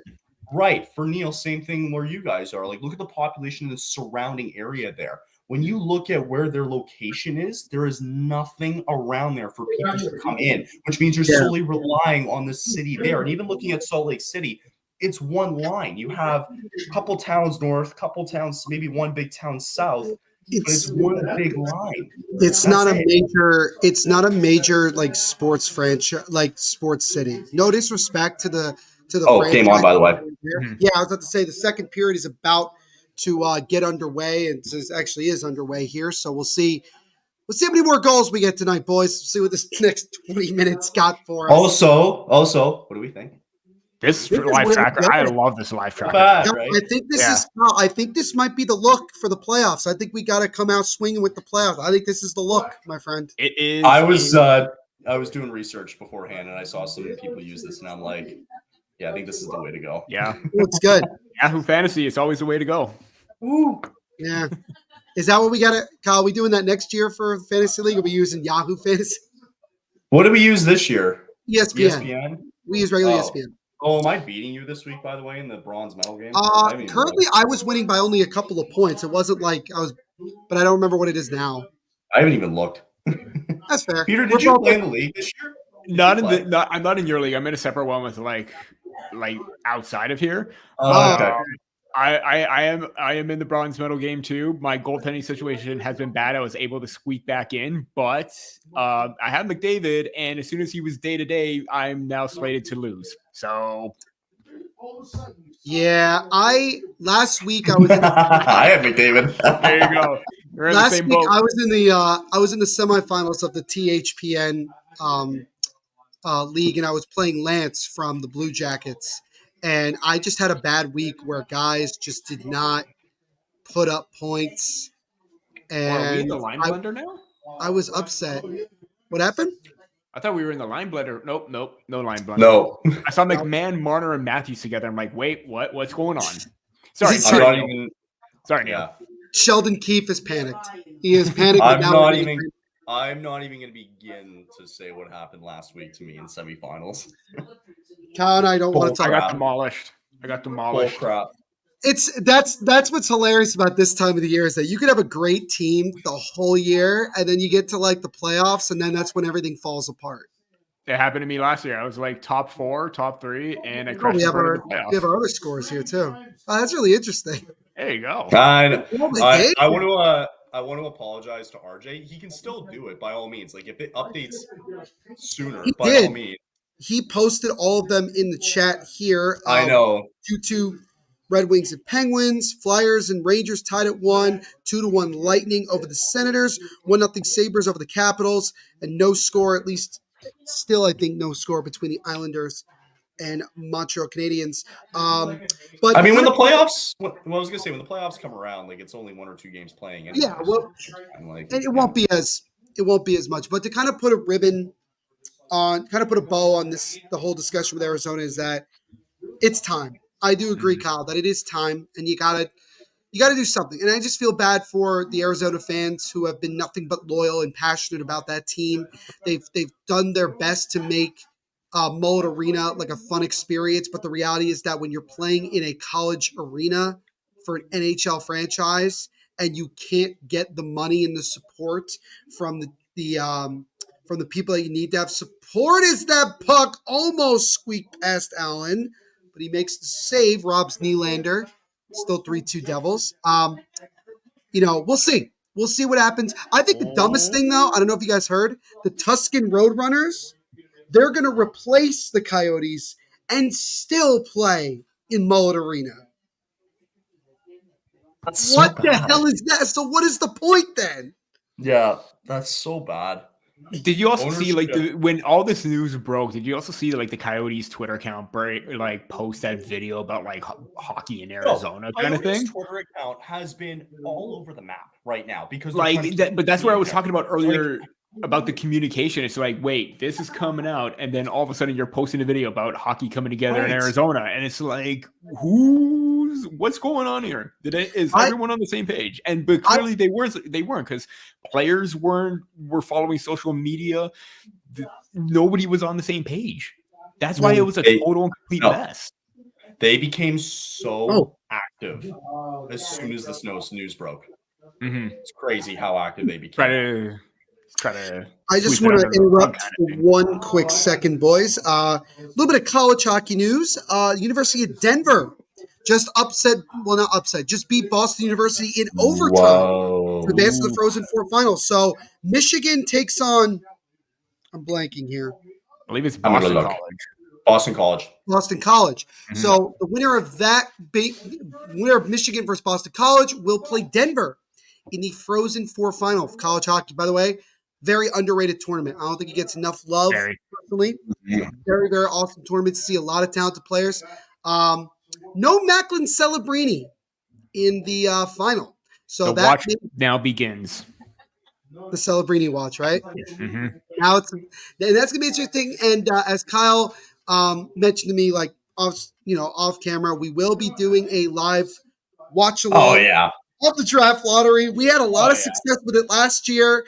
I will unfortunately be a part of it this year. To give you context, I don't know if you remember, Peter. I don't know if you were here at the time. I think you were. Yeah, we had the Connor Bedard one. I was there. Yeah, I was there for obviously the Maple Leafs weren't in it, but I'm a big prospect draft person anyway. So we had about 20,000 people look at that. Mm-hmm. Just for Connor Bedard. I don't know if I hope we could reach those levels with Celebrini. I imagine it won't be as high as last year, but yeah. Can you imagine what it would have been like with McDavid, like the lottery? Oh man, that would have been stupid. It would probably be $50,000. It would have been ridiculous. There's an opportunity there for the Leafs, and that one is covered by Jake Gallen. 17 seconds to go on the power play here for the Leafs. Still 3-2 Devils. As we've actually gone, this is the longest part of the game so far that we do not have a goal. But I'm sure that will turn soon because that says a lot. Yeah, I know it says a lot. But yeah, so Macklin Celebrini, that may very well be his final game at the University of Boston. Or Boston University. I can't believe I said University of Boston. It's weird. That's all good. I'm so bad tonight. I'm so bad. You're doing great, Neil. You're doing really good. Thank you. I have that last day at work energy, right? I just have that going on that last day at work. Like I'm going to get fired after this. I can just do and say whatever I want. You're done. You guys ever seen that clip of Joe Buck when he was Monday Night Football was 2 years ago? He the energy was so high for no reason. He was flipping out, and everybody was he's got that last day at work energy. Yeah, it's kind of that's kind of how I feel tonight. But overall, I am curious about the draft lottery because of just in general. I would love to see a little bit of chaos. Even if it doesn't involve the Devils per se, although. If the San Jose Sharks end up getting screwed out of it, despite everything that has happened to them this year, that's a bit unfair. Yeah. Can we play Tankathon at the? Oh my God! Can we play Tankathon at intermission? That'd be so. I'm already predicting Chicago to win the first overall pick, and you're gonna have Bedard Celebrini 1-2. Where's Chicago's second. They have the second best odds. Second. Mm-hmm. Think about that. People are going to be pissed if Chicago wins the draft again this year. Oh, Johnny. Sorry. Now the good plays from Nylander with a shot that gets blocked. Now the Leafs continuing with some good pressure here, but John Marino will settle it.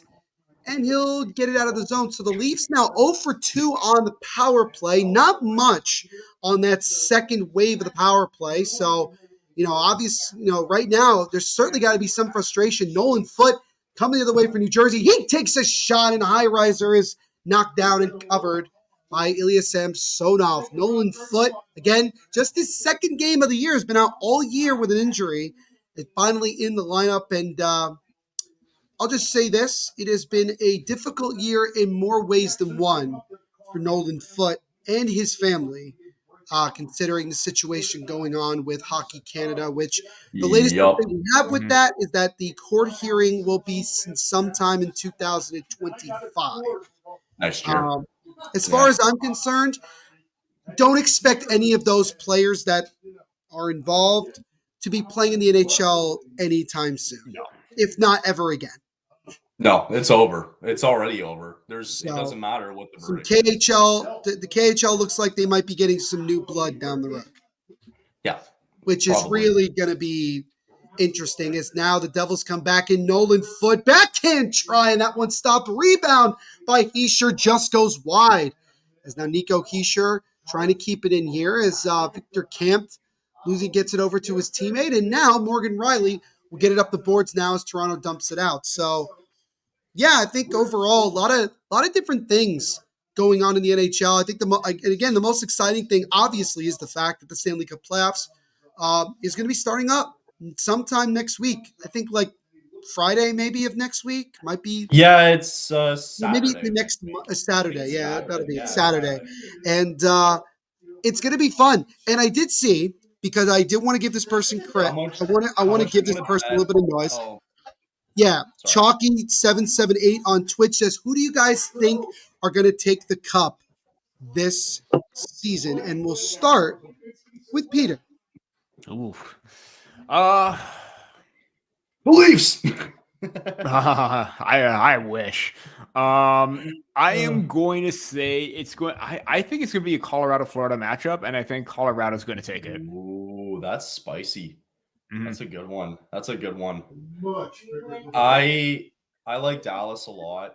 I think they're just such a complete team. They're good all the way around. I like Florida too, man. Florida's good. If Bobrovsky can keep doing his thing. Despite the little hiccups that they've had lately against they're so good playoff teams, I still think they're very steady.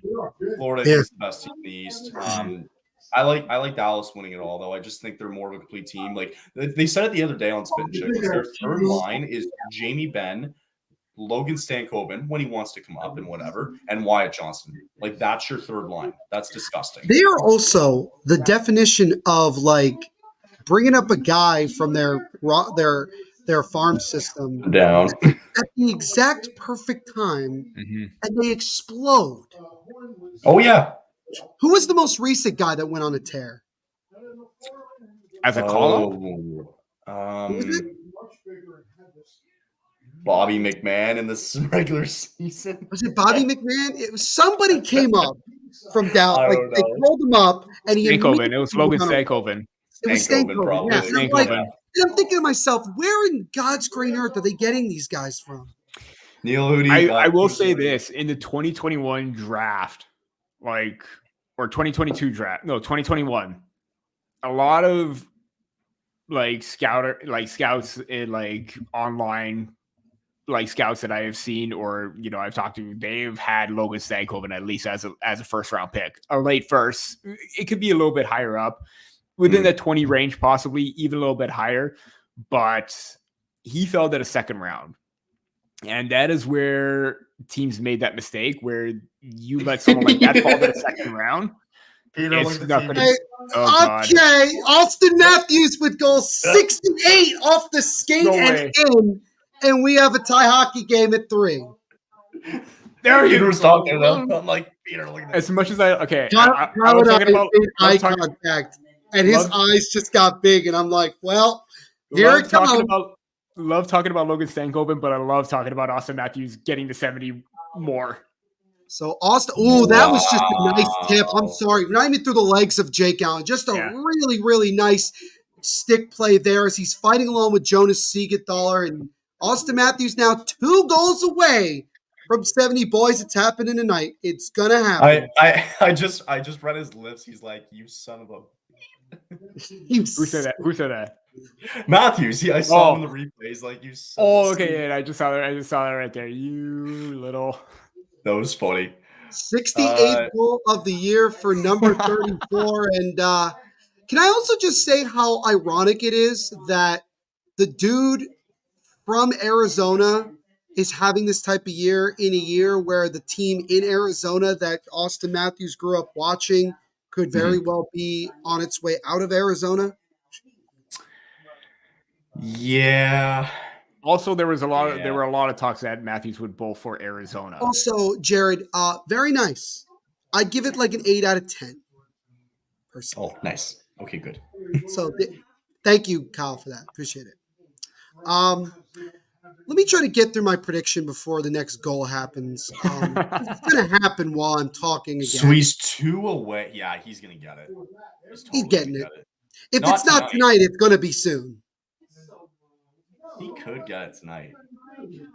If he gets a hat trick, like empty netter, like, oh my God, they're going to. No, that's going to be that's going to be such the lamest way to get it, though. Yeah. I mean, he only has 2 empty net goals for the season. Yeah, no, I'm not saying that like Austin Matthews is just like getting us now an opportunity here to suddenly score. Oh, it's Kemp this time who beats Jake Allen, and the Leafs have grabbed the lead. It's 4-3. Oof. By the way, Peter, you want to take a guess as to who turned over the puck there for the Devils? Ben Smith. Yeah. I was about to say that was Brendan Smith masterclass, boys. Look at this. Good job. David that was a nice move. It was a nice goal by Kemp. Nice goal, but that was the slowest movement I have seen in terms of like cutting to the net and on the backhand. Yep. That was a nice move. Oh, yeah. Oh, no, it was. You were forced to turn over, got a quick reception, Kemp, right? And then filthy move. What is Kemp's first name? It's David Kemp. I'm saying Victor like I know. David Kemp. David Kemp. Just his 8th goal of the year. By the way, Austin Matthews' goal, 68th of the year, second tonight. Max Domi and Bertuzzi with assists on that one. And then David Kemp just gave the Leafs a 4-3 lead, which this will update, I hope, soon. Yeah, I will. Give it a second. So that is now 7 goals, and we're not even halfway through this game. Or we're about to reach the halfway point of this game. So that means we have another 7 goals coming at some point as now the Devils come back into the zone. I'm never going to get to my prediction. Better get to it now when there's a bit of a break. By the way, those 2 goals came a minute 17 apart, I should add. Right. Really quickly. Let's go on, Andrew B. Good to see you, buddy. Hope you are doing well. Thank you. Yeah, he did. He got 67 and 68, and now he's 1 away from a nice 69 amount of goals. But my quick prediction for the Stanley Cup playoffs. Stanley Cup finals. Yeah, that's right. Yes. Yeah. We forget that I didn't give one yet. Is I'm going to go with the Florida Panthers against the Edmonton Oilers, the finals. I'm going to go with the Oilers. Yeah, I know. McDavid finally gets the ring.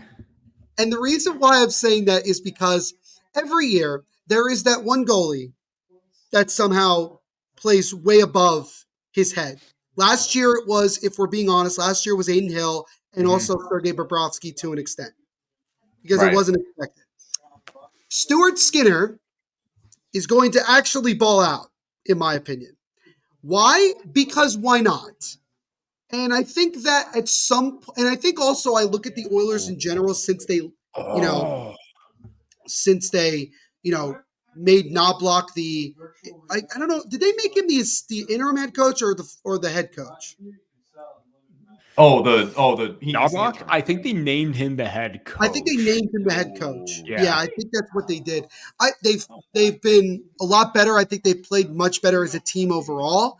With Florida, to kind of kind of say what Kyle was saying, they're the most complete team in going into it. Now, does that mean that they're? Oh, we got to fight. Do we have a fight? We do. So I'll hold on the rest of my prediction here. As a shot there, won't stop it. Oh, we do have a fight. As it's Max Domi against, who is that? I think it's Nemec. It is Simon Nemec. So Nemec getting into a fight, and Max Domi just kicked the crap out of him. Yeah, you do not want to go up that was a waste against. of time. Now the question is Ty Domi going to be impressed with his son this time? No. Yeah, probably. Did you guys see that the last I time? saw that one You time. saw it last time? Next that up, is Ty's just sitting there like not impressed at all. He's just like, I could do better. Whatever. Yeah, like that's nothing. So we have a commercial break here. 4-3 now. Toronto. Do they get 10 minutes? I think I'm not sure what's about You're to happen. getting sent off, so it has to be maybe 10 minutes. Yes. That's fair. But overall, I'm going to go with Florida against Edmonton, and I'm going to have the Florida Panthers winning the Stanley Cup. So I'm going to go with Florida to win it all. That's me. I gotta tell you, I don't like that. Why? Not because of Edmonton, but it's like you have to expect the unexpected, right? Nobody expected Florida to get all the way to the final this year, right? So for my baloney BS final pick, Crosby gets to another Cup final. Why not? Why not? We didn't expect Florida to make it last year. We didn't give them a chance. Nobody gave them a chance against Boston, let alone make the Cup final, right? Yeah. So I just think with that, I'm not knocking your pick. Obviously, okay. You know what you want, right? But I'm not. Kyle was saying to Peter, "Ooh, that's a spicy pick." Comes to me, sucks. You suck. You know, fun. Hear me out. You know, fun. Well, okay, Kyle. How about this? How about kind of wish I didn't go first then, if I had the spicy pick. Yeah, that's wild. Yeah, Florida, Vancouver. That'll make Kyle feel happy. My point was Vancouver. No, not Vancouver. My point was Florida though, because they go on their run last year, so now everyone's all hard eyes now on Florida in the playoffs this year. It's expect the unexpected, man. It's the playoffs. It happens every single year, man. That's true. That's my only thing. Look, again, just a prediction. You might be right. Yeah, I might be right. Who knows? Little bit of an update. I just saw 2-1 Washington up on Buffalo. Right there. It's right there. It's right there, Peter. Yeah. No. I was also scrolling through Twitter at the same time because I wanted to see at least Twitter's reaction with the fight as well, and I saw that in the process. By the way, look, yeah. They just showed Ty Domi on the screen here. He's not even watching. He's on his phone. Doesn't care. Does not care that he's. Yeah. What else? By the way, the Devils are on a power play for reasons that I don't understand. So the Devils are on a power play, so they're 1-for-1 on it. So we'll see if they can tie it up here at 4. What I don't get is, he got the instigator, but they both dropped the gloves at the same time. I guess I don't understand how that's instigated. I don't know. As now Luke Hughes might have been the instigator. Pratt with a wrist shot that gets deflected up. Doesn't stay. I don't understand NHL officials anymore. I don't get Do you guys agree with the fourth line for the Bruins in the playoffs? Milan Lucic and Pat Maroon. Why not? Why not? Who cares? Do you think? Wait, is Lucic back? No, he's not back. No, he's not back. But I think maybe. I guess Jared's asking, hypothetically speaking. I guess if he's back, then yeah. I can't see him coming back after what happened. No, I can't either. I've got so for playoffs this year, I know no matchups are set. I think the Lightning went around.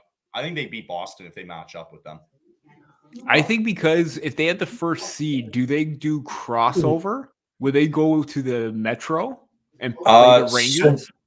So the Rangers have the top. They're number 1 in the East. So they would be Pittsburgh right now, I think, or Washington. So the second one, so Tampa Bay would play Boston. Okay.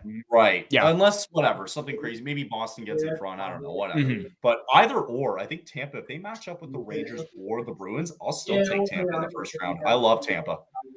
I think Pittsburgh actually matches up pretty well with the Rangers in the first round, personally. I know the Penguins are not what they used to be, but I think there's that thing where the Rangers and Penguins have had many years of really, really good battles in the playoffs. And I think that would be really. I think they actually match up better with the Bruins if it comes to pass. The Rangers are the Rangers. The Penguins. I think the Penguins can match up well with them, man.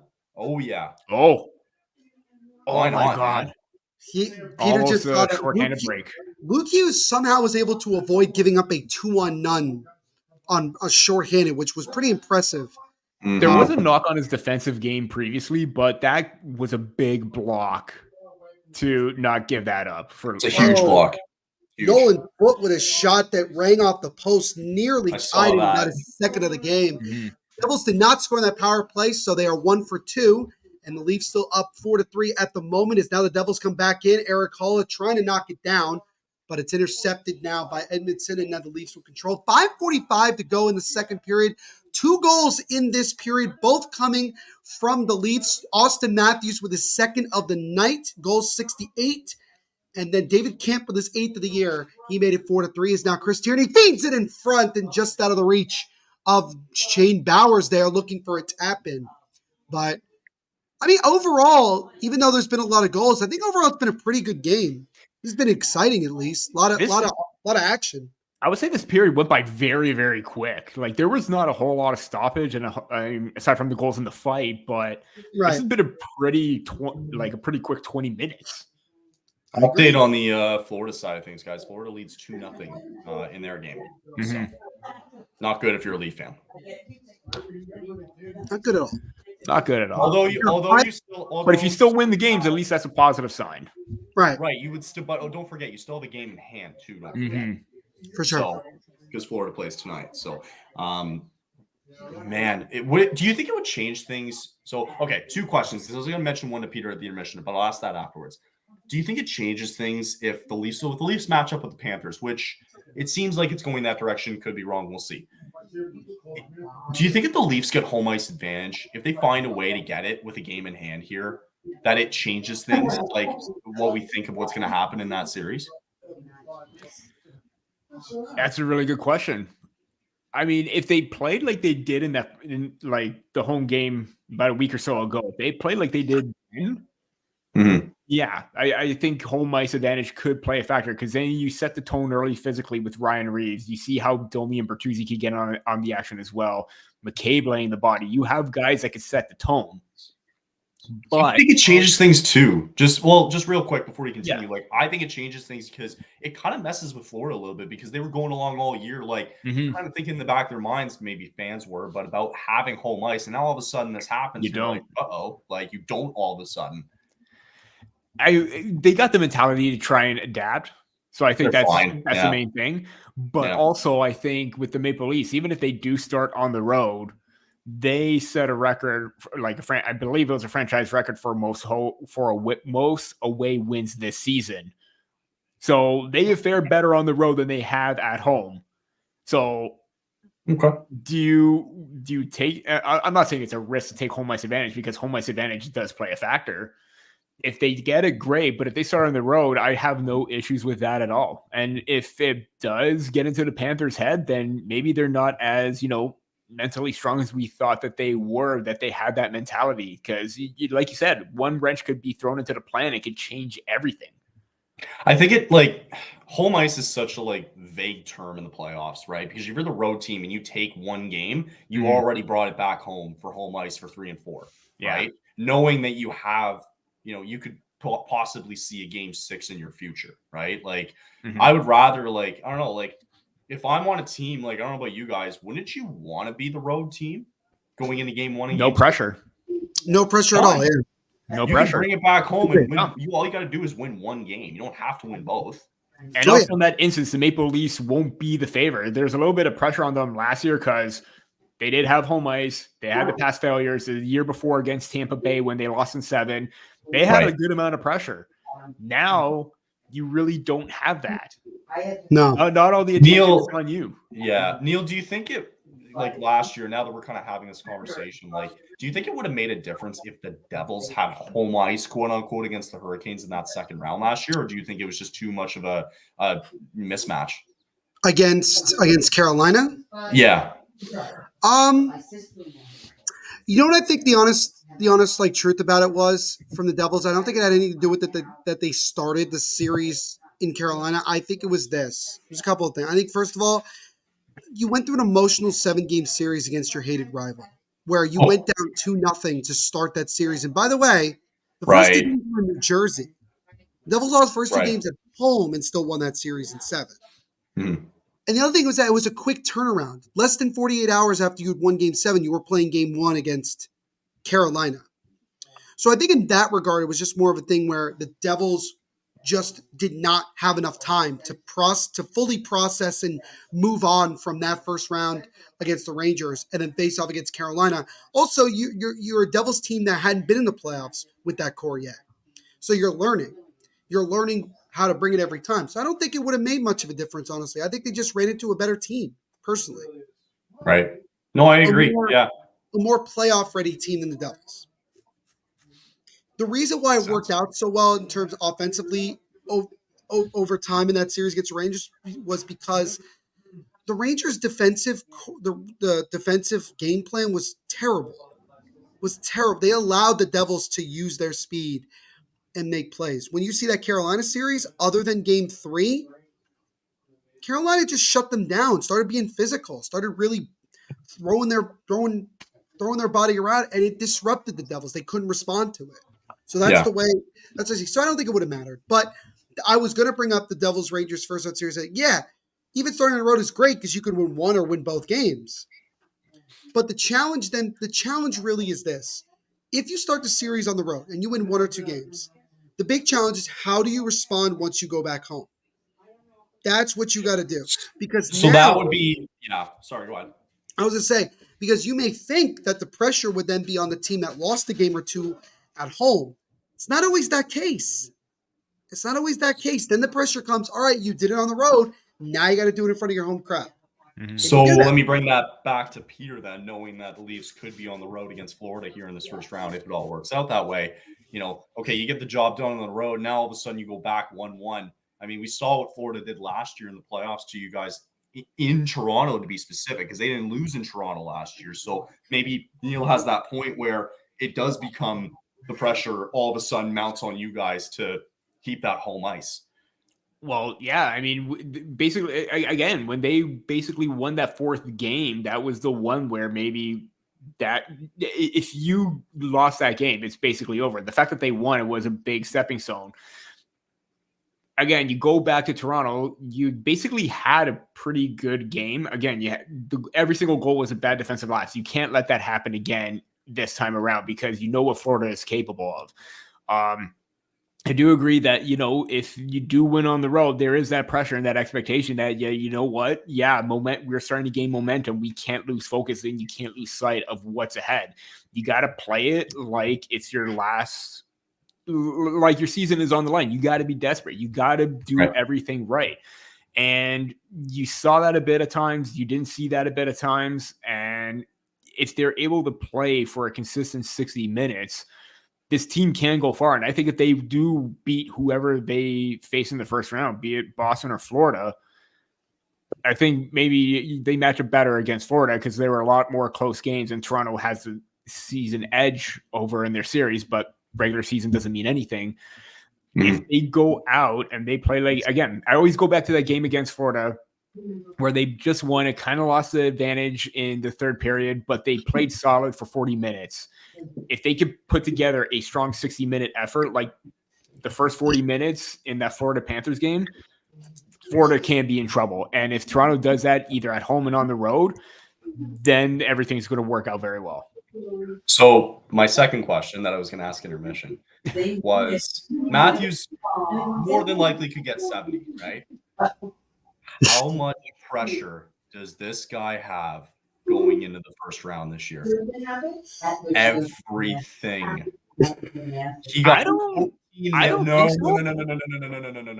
got $14 million this past season. He didn't He didn't do a damn thing in that second round against Florida. He did nothing, right? Yeah. You just got 70. You're about to get 70 goals this year.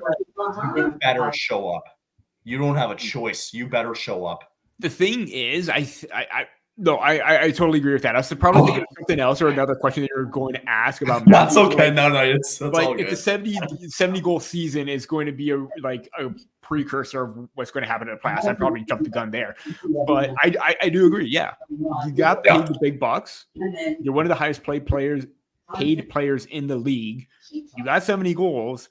I think right now, because of the chemistry that he's forming with Bertuzzi and Domi, it matches his play style a little bit more. Marner tends to slow things down a little bit in the postseason, and Bert and Domi were made for playoffs.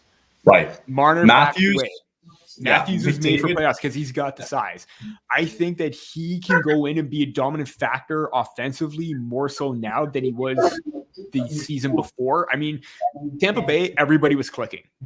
When the physicality came, that's when everyone was thrown off. And I think a little bit so Marner, because every single postseason when the intensity amps up, I think Marner gets a little bit more reserved. He backs off a little bit more. That can't happen. Matthews, with the players that he has, I think he can be a little bit better. And even without Marner, Matthews looked a little bit more comfortable. He was acting as a playmaker. He was acting as a shooter. He could do everything. Both guys do what Marner do and a little bit more, as basically two players in one, you split them up. So if Matthews is able to do that and be a little bit more consistent past the first round, then yeah, I definitely think he could do it, but a lot needs to happen for that to happen. That's the thing, right? Neil, what do you think? Like, how much pressure is on Matthews now all of a sudden if he gets 70? I think the pressure of the entire Toronto Maple Leafs existence or fan base organization is on him, because there's just so much, to have the year that you did. And the expectation, again, is already high as it is with trying to win a cup with this core. I think there's going to be that pressure. However, I do get where Peter's coming from, where the Leafs have some more guys now that are, playoff type guys. So maybe the pressure of being the guy that has to produce on a night-to-night basis may not be there as much. But considering the fact that he may finish with 70 goals and then go to the playoffs and try to win a cup, yeah, I think there's going to be a lot of pressure on him. And we keep saying that, this is the last go around for this core. This is the last, it's not, but at some point, if it's not working, you got to do something else, right? Like, you don't want to end up, I just want to say, you don't want to be like the San Jose Sharks, where you go 15, 20 years of doing literally everything you can think of to change the fortunes, and still nothing happens. At least they made a final, though. Yeah, but also, if we're being honest, how many look how many shots they had to get it done. Yeah. And how many different, you think that, I think about 2019, and the Devils tied it. I was just going to say. Timo Meier with his second goal the night, 27th of the year, comes on the power play. And we have a tie hockey game in 4 with 11.6 to go in the second. That is an awful goal to give up. That was a sick goal from Timo Meier, right off the faceoff, top shelf, as top shelf could be. And again, I know I've said it before, guys, but for Timo Meier, phenomenal way for him to end the year from where the season started for him in his first full season in New Jersey. Really, really playing super well right now. 27th of the year, and he gets his second tonight. Again, and my big thing is probably Samsonov should have had that. Right. But if you're Morgan Riley and you're going to stick that stick out and block the shot and get into the lane, get into the lane. Don't just, just make that light little effort. You got to block that shot.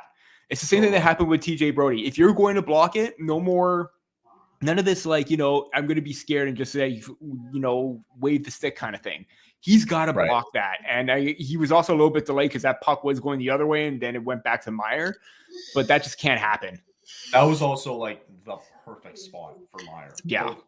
Where was about as top shelf could be, in my opinion. And top shelf too. Both spots were sensational. So also too, a bit of not breaking news, but good to know is that Sidney Crosby is now tied Phil Esposito for 10th on the all-time NHL scoring list with his 1,590th point. Unbelievable. Unbelievable. Wow. So we have a tie game after 2 periods of play now. 2 goals from Toronto in that second period. Devils just added 1 at the end there. How many goals has Jake Allen allowed against Matthews? I think that's now 3 this year. Too many. Too many. Yeah. Too many. 4 because he scored in that first Devils game, I believe. Right, and Jake Allen was in net for that one. So yeah, it's 4. So he's giving up 4. So yeah, but gentlemen, we could very much have a very thrilling end to what has been a pretty wild game through 40 minutes. It's gonna be a good third period. And so we'll continue on with our conversations about a multitude of different things once we get to the second intermission report. But before we do that, we're going to step aside for another moment, get a little bit of a break, and get you guys another word from our sponsors.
And a welcome back, everybody, here to our second intermission report of our game between the Devils and the Toronto Maple Leafs. And after 40 minutes of play, game at 4 goals apiece.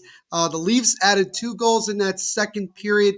Austin Matthews continuing to creep ever so closer to 70 goals. He got his second of the game, 68th of the year. And then David Kemp followed it up about a minute and change later with his 8th of the year. That made it 4-3 Toronto. And then with about 11 seconds to go in this second period, Timo Meier notched his second goal of the night, his 27th of the season. And that's where we stand after 40 minutes of play. So before we jump into a couple of other things here, what are your guys' thoughts after now 40 minutes of play in what has been a pretty wild game so far? Peter, all you? I don't even know anymore. I really don't. Everything I said in the first period basically still carries forward. Yeah, you got the lead, but you know what? That one goal, that one decision on the power play where maybe you should have gone to the lane to block the shot. I mean, that's going to be a difference maker. You can't be giving up like prime scoring chances like that. I get that maybe Samsonov was probably in a better position, and Glove probably could have been a little bit higher. But if Riley at least gets into the lane, it probably would have forced Meyer to the outside and probably the angle, or it wouldn't be a straightaway shot. So that probably was the big difference maker. But you know what? I did like the way that the Maple Leafs came out in that first period. There were very minimal dangerous scoring chances. Toronto kept the play most in their end, and it worked out with Matthews and Camp scoring. But to give up another goal late, that's very, discouraging, really. Yeah, like that's all the momentum all of a sudden goes to New Jersey going into this third period, right? 11 seconds, it sets up beautifully for Meyer there right at the end. And, it's a little bit scary though, right? Like we kind of alluded to that earlier on where, if you're this Leafs defense, like it makes you question who your starting six is going to be come game one, right? And I think they're going to have a long conversation over these next couple of days. And, if anything for some of these young guys, like it's going to be a tryout for game one, right? You have no idea outside of Morgan Riley and TJ Brody, like who can you honestly say is going to be that bottom four pairing? I don't know who else. Maybe I'm forgetting who. But really don't think Brody is that much safe. I really don't think he's I think he has to be though. I agree. I don't think he should be. Yeah, because it's going to come down to either him or Evanston for that last spot. Because it's Riley Lyubushkin, Benoit McCabe have been absolutely phenomenal. Liljegren, if he comes in, if he's going to be up to par, because Timmins is a little bit more high risk, high reward kind of guy. Right. Liljegren has looked to play a little bit better down before he got injured. That third pairing definitely is going to be a battle. Personally, I would probably go with Edmondson, but Brody did play well. Probably not the best game tonight, but he has played well since he got scratched. Were you surprised that they got Lyubushkin at the deadline?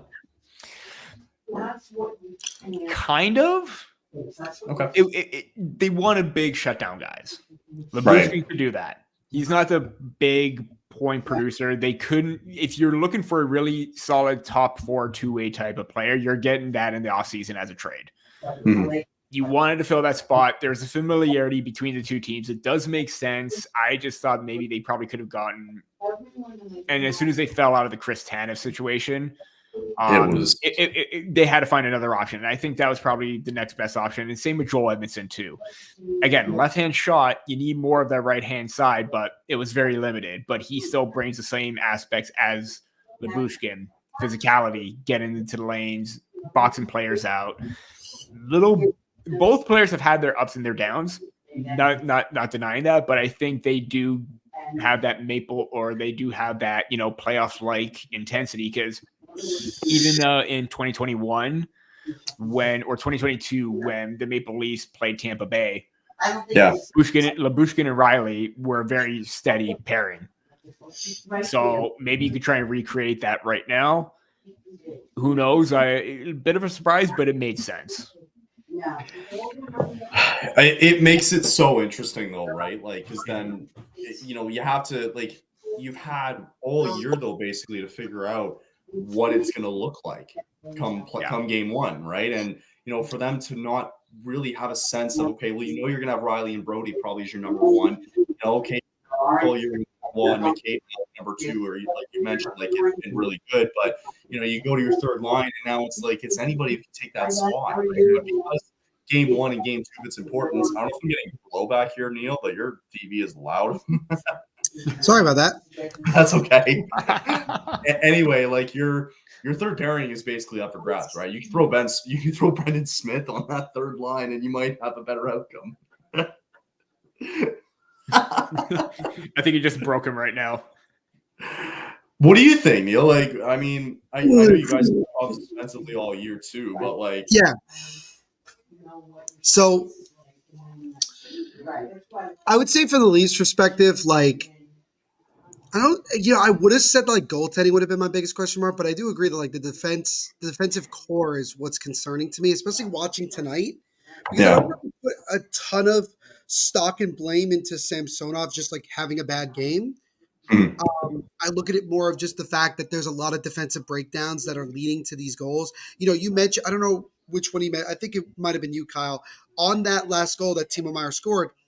If you're gonna poke check, if you're Morgan Riley, you gotta poke check that better. I think you said that, Peter. I think it's like that's lackadaisical, and that's gonna come back to bite you in the playoffs because it's such a game of inches. You're not gonna have games like you're gonna have tonight where there's gonna be a lot of scoring in the playoffs. There's 9 times out of 10, if you're a huge offensive machine type of team, the goals are gonna dry up very quickly. They're going to dry up very quickly, and that's going to end up being your downfall if you're not more of a balanced team.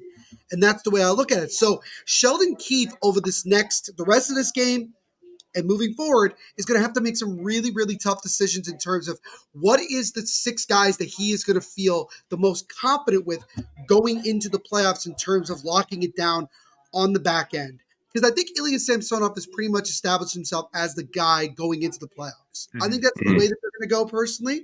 But don't be surprised if to shake up the team and to try to get energy going, that Wool comes in for a game that we didn't expect him to come into, whatever the case may be.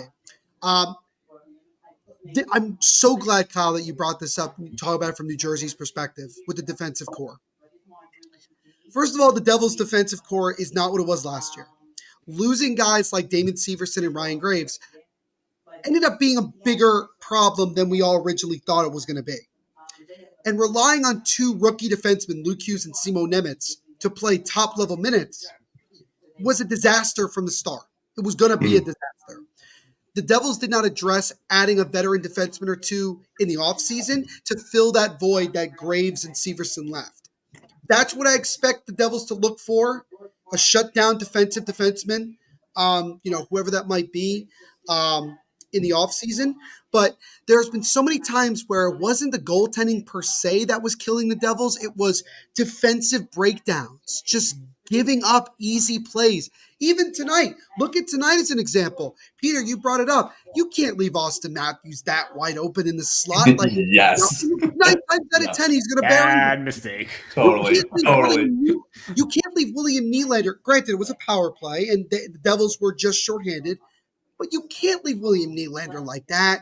You can't leave him when he got a step like that. Like, those are things where it's like you blame more of the defense. Brendan Smith, you just brought it up. Brendan Smith. He's the reason that Kemp scored that goal. Why?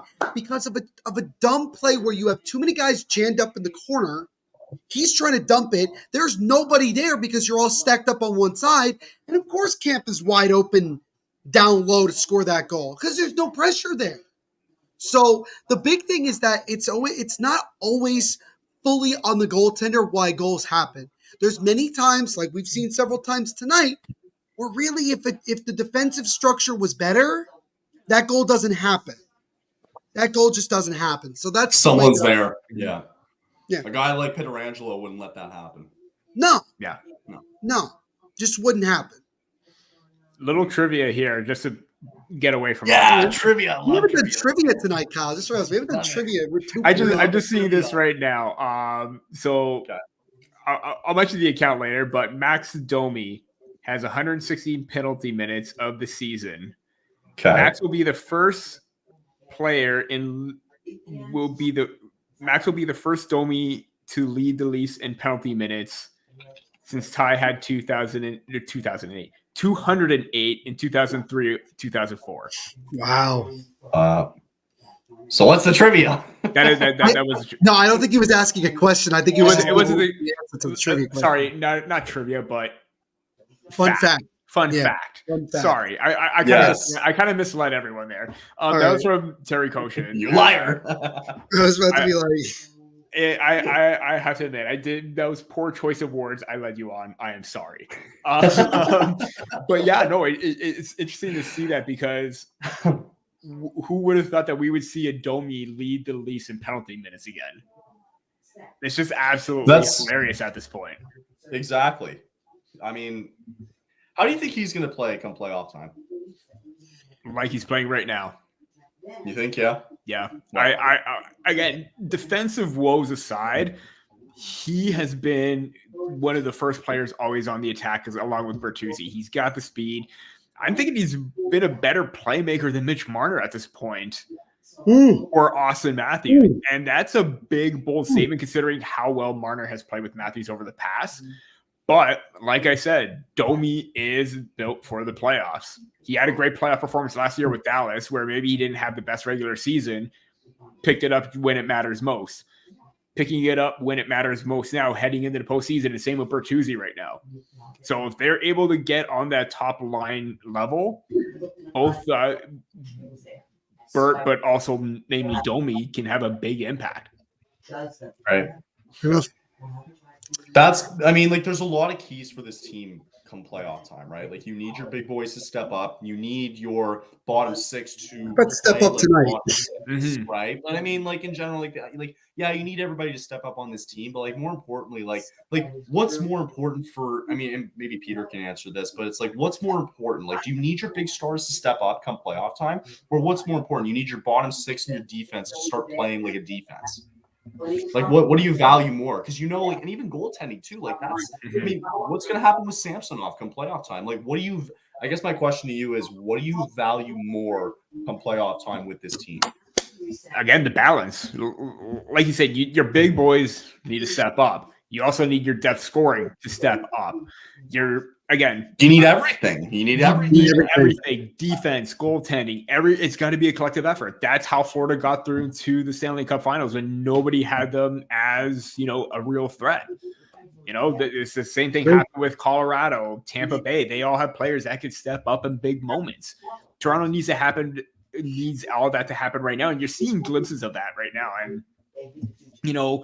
before the second half of the season, everyone was calling to probably trade Tyler Bertuzzi because he wasn't scoring. He's had long stretches, 19 games without a goal, and then all of a sudden he's over the 20 goal mark right now, when that was probably not even realistic at one point. Right. He's picked it up himself, and this is what you need. You need everyone to step it up, pick up their play, lay everything on the line, as I've alluded to with the shot blocking and getting in the lanes. It's got to be a collective effort, night in, night out. It's consistency, right? And you need it from game one. You need it from game two. We saw it from Florida last year, where goaltending, like Bobrovsky, basically was the massive reason. Like, stood on his head. That's all they were realistically missing was goaltending, right? If they had some good goaltending down the stretch, they were going to go far because they had a good defensive core. They had the forwards up front to do it. Just regardless of them trying to click all year, like, they needed that goaltending as third period gets underway here. But that's what I mean. Like, maybe that's all you need, and maybe that's all the Leafs need too. Is, hey, if you can just find some reliable goaltending in Samsonov coming up, like, I know again it's asking for a lot here because they need so many things to go right, but that's why maybe not a lot of people have the Leafs going far, is because there's too many things that need to go right for this team. No, that's absolutely true. Like, there's no doubt about that. And we even talked about, like, when Colorado won the Cup with Darcy Kemper, like, he didn't have the best goaltending stats. You just need Samsonov to be average. Like, what he was able to do with this turnaround was absolutely phenomenal, because his confidence was at an all-time low. And now he's regained that. If he's able to have that, average goaltending, 9-10, 9-15 in the postseason, somewhere in between there, that's all you need. Look at his save percentage tonight. Yeah, 692. Like, that basically like counts. 692, counterintuitive to my point, but again, a lot of I would say at least a few of those goals were a combination of defense, but also maybe he wasn't in the right spot at the right time. Yeah. So I'm not necessarily giving him the benefit of the doubt, but he does need to be a little bit better. It's not one of his it's not one of his best games in the second half, but he has been pretty steady. Right. As we are just underway here in the third period, again, 4-4 is our score at the moment in this one between the Devils and the Leafs. This has been a crazy back and forth game where both teams have had a lead and just a bunch of. We had a crazy first period where 5 goals were scored, and then both teams added 3 combined goals in the second period. And so we'll see what these teams have in store for us here. No, I do not have the wine tonight. Just drinking straight. I'm actually drinking seltzer tonight. Change it Let's up. see it. Wait, let me see it. There you Yo, go. I drink that too. Okay, it's not seltzer, but I drink the I don't know if you ever see it, Peter, at Metros. But they're like the selection brand Yeah. tangerine lime. Oh, it's so good. I love it. Is that flavored water or seltzer? That's not a seltzer, it's flavored water. Yeah. Got you. All right, I got you. So Yeah. yeah, no, I'm just trying. It's good. I love it. It's only 59 cents a bottle, so I mean, it's very worth the 59 cents for sure. As now the Leafs an opportunity. Marner toe drag shot, and that one gets blocked to the left corner. And now Nico Hischier will get to it, and he'll flip it out of the zone. I do have an interesting trivia question for you guys that involves the Leafs. Yes. Let's go. You're a fun fact. I'll tell you in a second as Alexander Holtz feeds it over. That shot is stopped. Scramble in the crease, but Morgan Riley gets to the puck, and the Leafs will get it out of harm's way. So the Maple Leafs played their first ever game at Maple Leaf Gardens in 1931. Okay, their last game was February 13th, 1999, in Maple Leaf Gardens.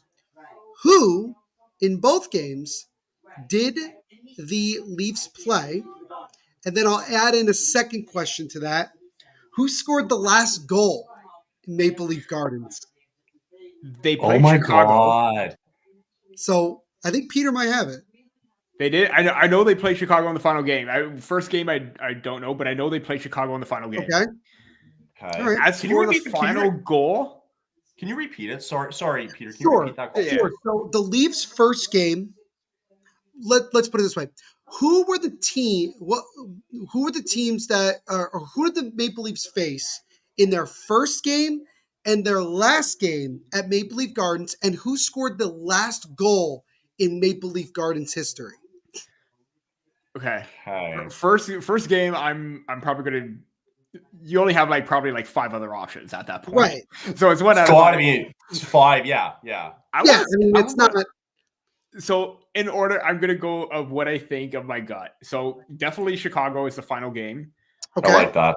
I want to say Mike Johnson scored the last goal, and I want to say Montreal. Okay. Their first game played. Okay. Kyle, what do you think? I like the Chicago. If it's not Chicago, no. For the last one or the first one?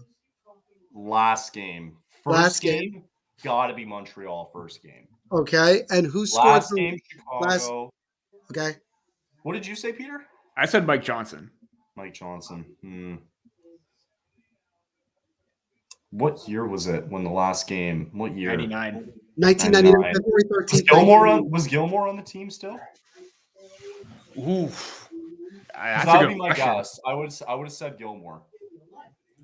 I'm gonna go with Gilmore if he was on the because team. I already put my guesses in. I'm gonna search it. Or if it wasn't Gilmore. If it wasn't Gilmore, maybe Peter, don't look it up yet. No. Okay. I won't. Hold it. Can you at least tell me if he at least played till 99 on the team? I don't know that answer off the top of my head. Wait, hold on. I don't have that answer off the top of my head. I could look. Hold on. I'll let Neil do the research because I wasn't allowed to look. That's fair. The part about Doug Gilmour I was not prepared for. That's the only thing. I feel like he was playing. Unless I feel like he was playing. I'm gonna say Gilmour. He was not on the Leafs in the last, but he was on the team. He was playing in the last game in Maple Leaf Gardens. Okay. He just wasn't on the Leafs. I don't know that. I don't have a guess for that. No. Dave Amberchuk? I hate to inform you both that you are 1/3 correct. I probably got it. You are 1/3. The first game in Maple Leafs Gardens history was November 12th, 1931 against the Chicago Blackhawks. Damn it. I should have said it. I should have said both. The last game was February 13th, 1999 against the Blackhawks. Of course. I should have guessed Chicago. The Leafs lost both games 6-2 and 2-1 respectively. Doug Gilmour was on the ice for the final game of Maple Leaf Gardens history, but he was not. But he was No! on the Got Blackhawks. it. Damn it. And the answer to who scored the last goal in Maple Leaf Gardens history was a very famous enforcer, Bob Probert of the Chicago Blackhawks. Wow.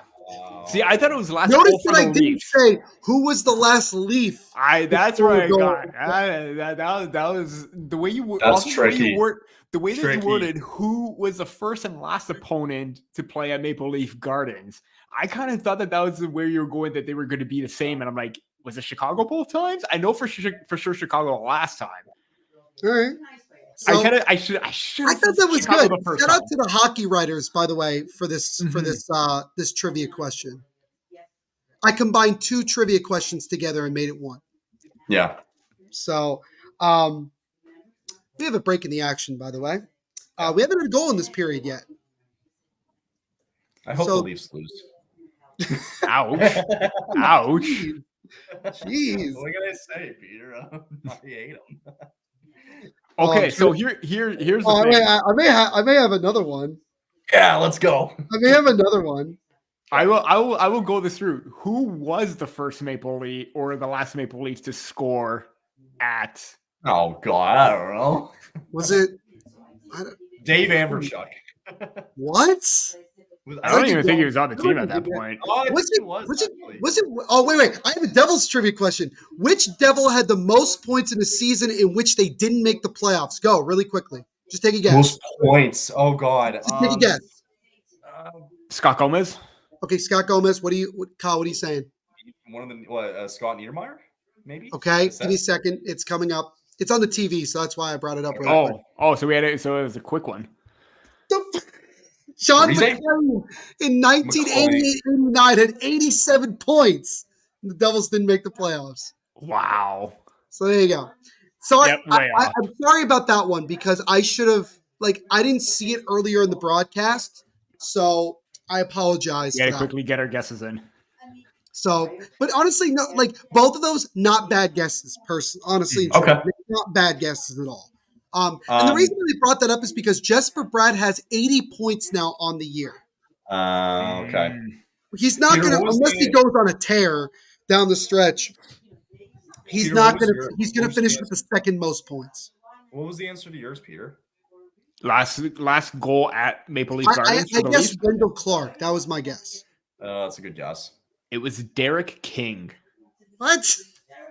Yeah. What the fuck is that? You could have gave me 100 guesses and I would have never got there. Well, that's why I said Mike Johnson, because I thought that would have been a little bit more of an underrated pick. But then again, that was when I was what, 10 years old. Ooh, I got another one. I was still young back then, so I was like, okay. I don't have any trivia questions. I gotta go on, and it's literally like a number. It's not even you can just throw out a guess. Thank God. Okay. How many Leafs have won the Calder Trophy for Rookie of the Year? How many? You don't have to name the players or anything like that. You could just throw out a number. 2? Okay. How many Calder? Calder Trophy as Rookie of the Year. Okay, well, Matthews won the Calder, right? Yes. Matthews 100% won the Calder. Oh yeah, it's definitely 100%. He was also the first Leaf to win a Calder in almost 50 years. Yeah, so I'll say 3. I'll say 2 or 3. Yeah, 2 or 3. Okay. You both are incredibly off. What? 10. Wow. You know what? Do you want me to read the names? I wasn't thinking of Maple Leafs in 40s, Did I need to 50s, word 60s. that better? Should I have worded that better? I was thinking of the last. See, here's the thing. I was thinking of the last maybe 30, 40 years. Oh, okay. Well, I'll bring up this because I mentioned before. Austin Matthews won the Calder in 2016-17. He was the first Maple Leaf to win the Calder since Britt Selby in 1965-66. Okay. Wow. Really? That's a long time. Okay. That's a long time. Okay, we should get back to the game here. We got 10 minutes left. Absolutely. I feel like 11:58 to go in this third period. Still 4-4. This, I think, at this point is the longest in the game that we've gone without a goal. without either team finding the back of the net. And we might have a chance here as William Nylander gets around Nemitz, but he loses the puck. Chips it now over to his teammate. Luke Hughes being hounded by John Tavares behind the Devils' goal. Tavares wins that battle. He's using the body here. Gets it top of the point now to Morgan Riley. Wrist shot through traffic. Just goes wide of Allen. Tries to feed it in front, and that one gets broken up. Morgan Riley keeps it in. He takes a shot that gets blocked to the right corner. And now Luke Hughes will control for New Jersey. Flip it over to Simon Nemitz. And Nemitz tries to get it over now to Palat, but it's broken up before that. And now the Leafs will control here with 11:11 to go in this third period. Is now up the left side here. Stops on a dime. That wraps it around the boards. And that'll be taken away by Andre Palat. Chips it over to Alex Holtz. He's got a one-on-one matchup here. He takes a shot, and that one is fought off by Samsonov. That wasn't a clean save there from Ilya Samsonov. That kind of surprised him, but he made the save regardless. As now Jake Allen will play that puck into the left corner where Brendan Smith, he settles it down here. As Smith walks it up. Gets now goes off the stick of Chris Tierney and into the right corner in the Toronto zone here. So it kind of looks like, guys, that both teams have seemed to have made a bit of adjustments to their defensive play, at least so far in this third period. You think? Yeah, I think so. There haven't been goals, so I mean that's something. Quick little playoff tracker update here for you guys. So the Flyers currently lead 3-1. Buffalo's beating Washington with 6 minutes to go there in the third. Penguins currently lead 5-3 over the Red Wings. So if you're a Penguins fan, that's huge if Washington ends up losing that one. Flyers are still kind of in the conversation a little bit, and it's 1-1 Islanders and Canadiens there over in that one as the Panthers lead 3-0. Oh, that looked like it hurt us. We have a delayed penalty here against the Leafs. As I don't know who went into the boards there for New Jersey, and it's Austin Matthews, I think, who's going to go to the box for the Leafs. As Luke Hughes was the one that went into the boards there, got tripped up by Matthews. And so with just under 10 minutes to go in the third, Devils looking for another power play goal here as they look to try to grab the 5-4 lead. And I don't think that's a trip. Well, it didn't look like it. I guess because Matt Hughes fell into the boards. I looked up at the last second when that happened. So from the angle that I saw when it looked like he lifted the stick and he lost his balance. Right. Well, I guess try and break it up and get it. Trip, and maybe it wasn't. Yeah, right. That's what from the angle that I saw there heading into the break.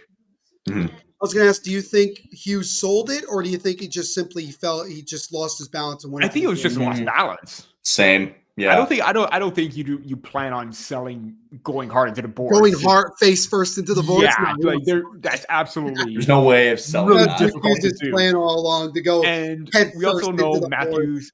We also know Matthews isn't a dirty player. He has barely very few penalty minutes this season, anyways. It looked like he tried to get it, and I think Hughes just got a little bit. Is he a candidate for the Lady Bing, you think? He should be. Yeah, I would imagine so. I kind of want to see now. Lady Bing, is there like a tracker for this? Award tracker. I don't even know if that's a thing. 16 penalty minutes this season. And I think one of them was actually a fight. Of course. Oh, really? Yeah. That doesn't surprise me. Kind of curious now. I would say that he should be up for because I don't understand how he was 19th in the Lady Bing last year when he had. I mean, he had 20 points. 20 penalty minutes. Yeah, it's like, come on, really? Neil, you got to be happy with. You should be up for the Selke though. I would say I'd argue he'd be up for the Selke. I agree. You got to be happy with Meyer's performance tonight. Right? He's played phenomenal. Like I said, and I was saying this off camera to some people that I'm in the house here, that at this point in the season with the Devils, not going anywhere, you kind of want to see individual performances and kind of see guys finish strong. And it's good to see Timo, who's got 2 goals so far tonight, really finishing the year strong. He finished the month of March with the most goals of any player in the month of March. So he's really, really played well over the last month and change. And it's really, really great to see from him. Would I love it if he went on a tear these last couple of games, maybe hit 30 goals? That would be great. But just to see him finishing this strong is a good thing because this is finally seeing a really healthy Timo Meier. And speaking of Myers, he has the puck right now. Brad sets it up now for the Devils on the power play, leaves it to Luke Hughes. Now over to Brad with a shot, and he scores! For Brad through it. I think it might have just trickled just under the pads of Ilya Samsonov. And the Devils have taken the lead. It's 5-4. Meier might have tipped it. We'll see it again here on the replay. Jesper Bratt took the initial shot. Samsonov getting screened by it might have been Timo. We'll see it again. I got to see a slow motion here. As Bratt was the one who took the shot. Slow it up here. And I think actually it went off the skate of William Nylander and in. Okay. I'll see it again. I don't know. It's going to be right now. I mean, that one Sammy's got to have there. Timo Meier reacted more like it was Bratt's goal, so it looks like it's going to be Jesper Bratt's goal, and that is the third power. Yeah, that's Bratt's goal. Samsonov just did not keep his stick down, and he let one squeak by. So I think it's fair to say, Peter, and also Kyle, that that's probably the first of maybe 2 goals tonight. That's more on Ilya Samsonov. Yeah. The Morgan Riley block, but that was a clear path that he probably should have had a hold of. And that one right there, that one just squeaked 5-hole, and he needed to close that gap a little bit more. I was going to say, if you look at our nice little ice here, okay, on Yahoo, what's alarming for me with Samsonov, right? Maybe outside of the goal there in the crease, but look at where all the goals are coming from. Hash marks and out. Right.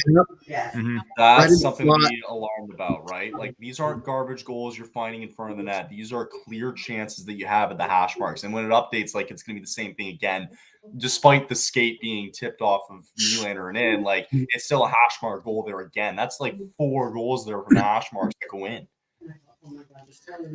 That's definitely got to be one that Samsonov is going to want back. Jesper Bratt, his 26th of the year. Should also mention to you guys, that is the 3rd power play goal of the night for the Devils. They are 3 for 4 on the man advantage. This is a Devils power play that, mind you, does not have Jack Hughes, does not have Dougie Hamilton in the lineup, yet has found the back of the net 3 different times tonight with 8:01 to go in the 3rd. And this is where I said that the Maple Leafs power play needs to be better because their wasted opportunities played a big factor here. Because Devils took advantage of theirs. 3 goals with the man advantage.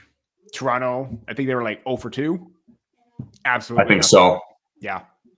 So Devils winning the special teams game here. And if you're Toronto and this is something that you want to change in the playoffs, it's got to happen right now. Oh, absolutely. You can't, you can't. That's the thing, man. You can't go into the playoffs. Imagine, okay, with Florida going in, it's at least they had something going in. They were hot at the end of the year. With this team, it's why are you losing these type of games in this fashion too? It's that's what I don't get. You're losing in this fashion, man. They had, what was it, before the 5th goal at one point in the game, there was 4 goals on, what was it, 13 shots? Yeah. 13 shots. It's crazy, man. They've given up nothing, but it's those chances that the Devils have had. You got 3 games left. Two of those teams are playoff teams. Yeah. Detroit, maybe. But maybe. Not after tonight, though, with Detroit. Not after tonight. Not after tonight. Should also mention, by the way, I think there was a score update. Buffalo is well on their way to winning. They're up 4-1 now. Philly looks like they're well on their way to a dominant win at the Garden, mind you. So that's a pretty big win if you ask me.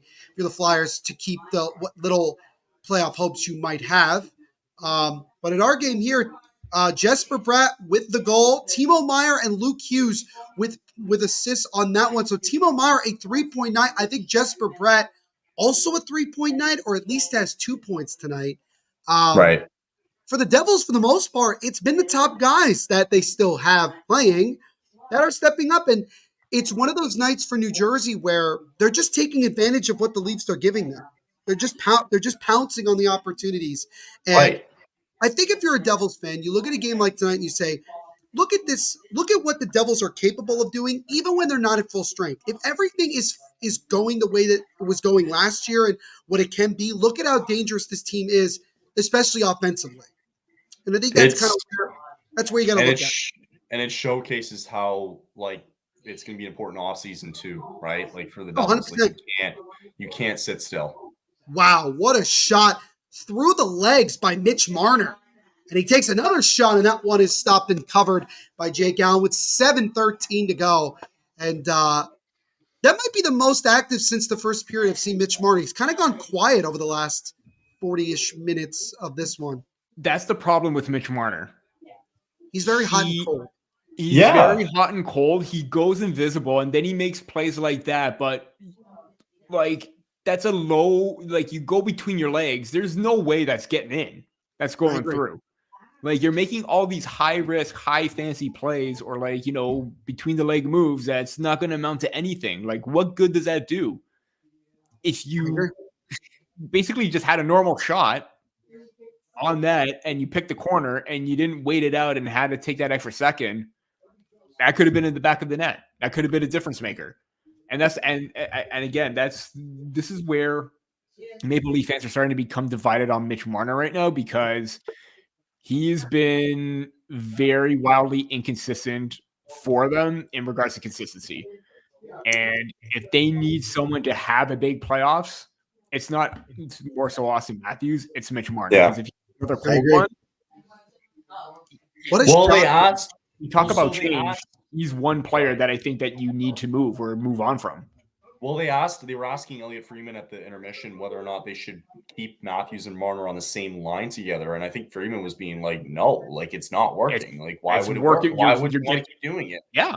You're getting results with Bertuzzi and Domi right now. Why would you put Marner on there when he hasn't risen up to his level of play? Totally. And if he wants to be that poster boy of hometown kid bringing a cup to the Maple Leafs, you got to start acting and playing consistently like one. Yeah, no pressure or anything. Yeah. To update here, so we have 4-2 Buffalo. We got 4-1 Flyers on the Rangers right now. Penguins up 5-3 there. Tampa and Ottawa tied at 2. And I believe the Panthers are probably well on their way to winning. Let me just double check for you guys. Islanders and Canadiens tied at 1 after 2. Jets currently up 2-0 there. And the Panthers are the first team to finish tonight. They win 4-0 over the Columbus Blue Jackets. That game must have flown by because that game started at the same time that this one did. And that must don't forget we had 5 goals in the first period. For sure. As now a shot there from Nylander deflects just wide. Leafs trying to feed it over to Tavares. Now drops up to Marner. Marner gets it top of the point now to Nylander. Feeds it over to Marner. Chips it now to Giordano just out of his reach. But Tavares, he tries to chip it around, and it's taken away by Nemitz. And Nemitz will slow it up. He'll chip it over to his teammate, and he'll get it out of the zone. Should go back just about a minute or two before, guys. Jake Allen made 2 tremendous saves on Bertuzzi, and then I don't know who was the other Matthews. One. On Matthews, that could have been 69. That would have been 69. That would have been the hat trick for him. But Jake Allen, I was about to say, you have to say that. It would have been nice. I will say this. I like Keith's plan of putting Nylander with Tavares and Marner because the way that the top line is playing, you want that extra push, you put Nylander into the top 6. Again, you need Marner to kind of step it up there, but it looks like they were going a little bit more. They were a little bit quick on the cycle right there, thanks to Nylander. So we're into about the last 4 minutes of this one, or last 5-ish minutes of this one, and Devils still holding on to a 5-4 lead off the most recent goal, a power play goal from Jesper Bratt. Devils again 3 for 4 on the power play tonight, whereas the Leafs 0 for 2. At this point. And you just saw before Jake Allen making a couple of key saves, which, if you've been watching the Devils all year, that's just something that the Devils were lacking earlier this year, key saves at moments to try to win games. Obviously, it doesn't matter now, but I think if you're the Devils, even though Jake Allen has had a tough night tonight with 4 goals, I think overall you got to feel pretty good about him going into next year being the backup to whoever the Devils decide to go after, because they're not going to go into next season with Capo Kakinen and Jake Allen. They're going to go in with Jake Allen and someone else. Totally. It'll be really interesting to see what route they go. And you mentioned it, Kyle. The Devils, I think, are going to be one of the most intriguing, if not the most intriguing team to watch in the offseason, because there's so many different things that they have to do to get this team to where it needs to be. Should also mention really quickly, this is just the fourth time this year. This is the fourth time this year in general that the Devils have scored 3 or more power play goals in a game. So I imagine the other 3 times were earlier this year when the Devils power play was like 80% success rate and they were basically dominating on the power play. I was just about to counter that and said this is the first time that the Leafs have allowed 3 power play goals in a regular season home game for the first time since October 10th, 2015 versus the Ottawa Senators. So not a good one. Not a stat you want to have tonight. Not the roster that you have right now, because in 2015 that roster was absolutely atrocious. With the team that you have made right now, you'd expect a little bit better. A little bit better. What are the odds that Matthews ties this game and they go to overtime and he gets 70? It's happened multiple times where he's gotten a hat trick. As I say, wouldn't surprise me. The shot there and Tavares scores. He goes top shelf, beating Jake Allen glove side.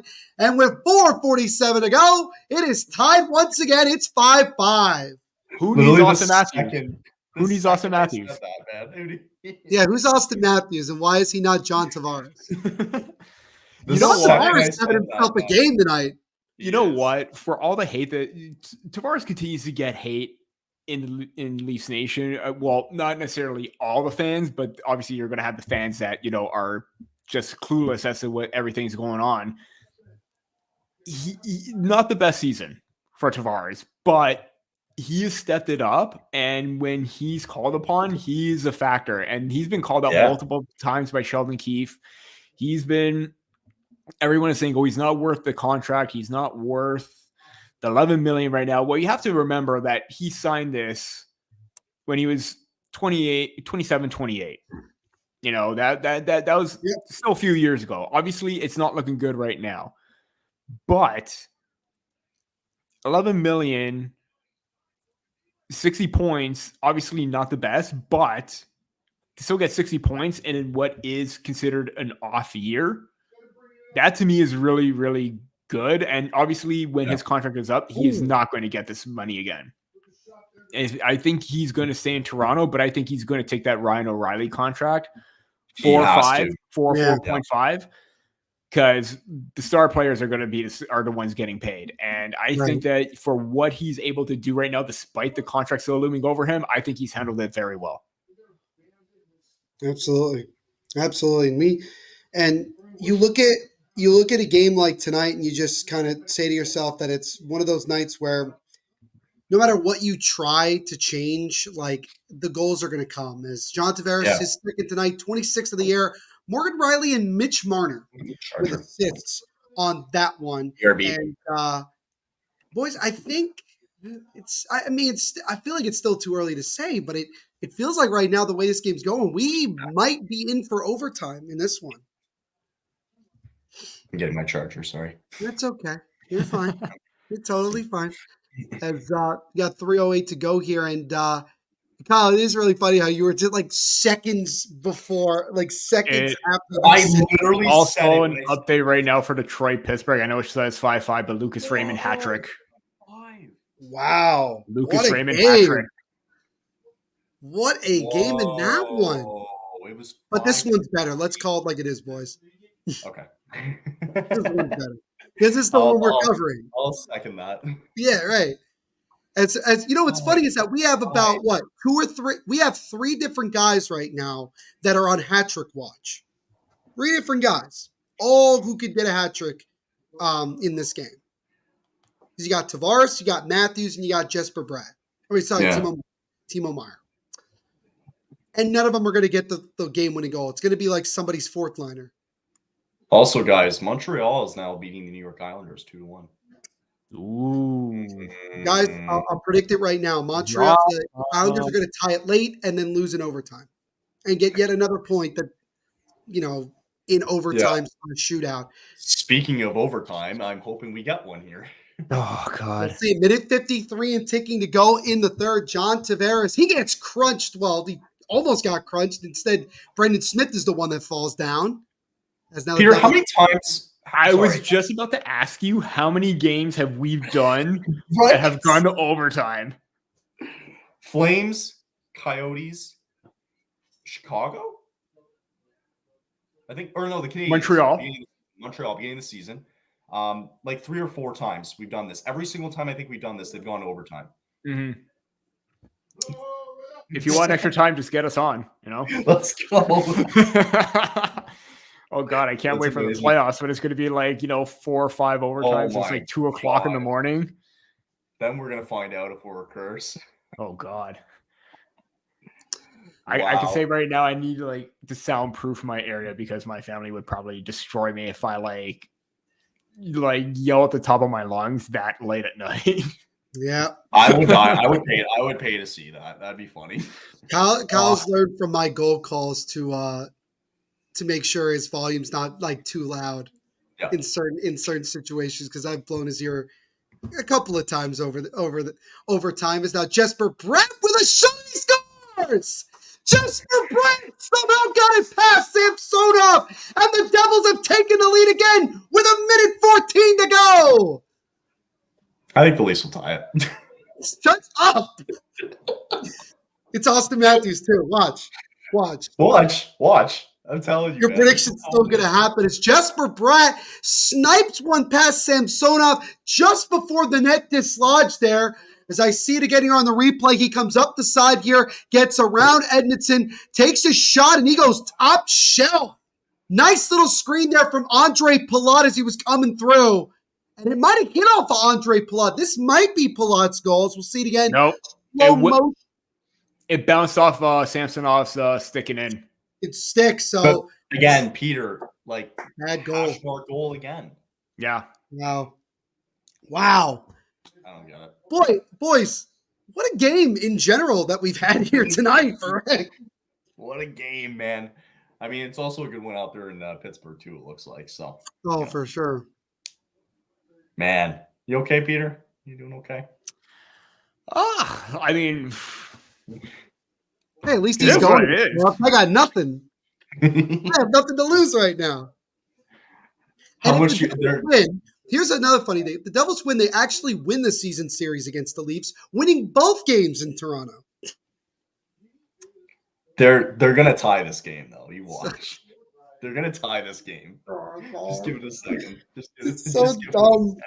And now, as I said before, now we have 4 different players on hat trick watch. 2 from each team. Oh, that's right. So it'll be curious with the minute 14 to see if somebody gets a hat trick for Toronto and ties it up, or does somebody get a hat trick for New Jersey, hits the empty net as the Devils win the faceoff and dump it into the Leafs zone.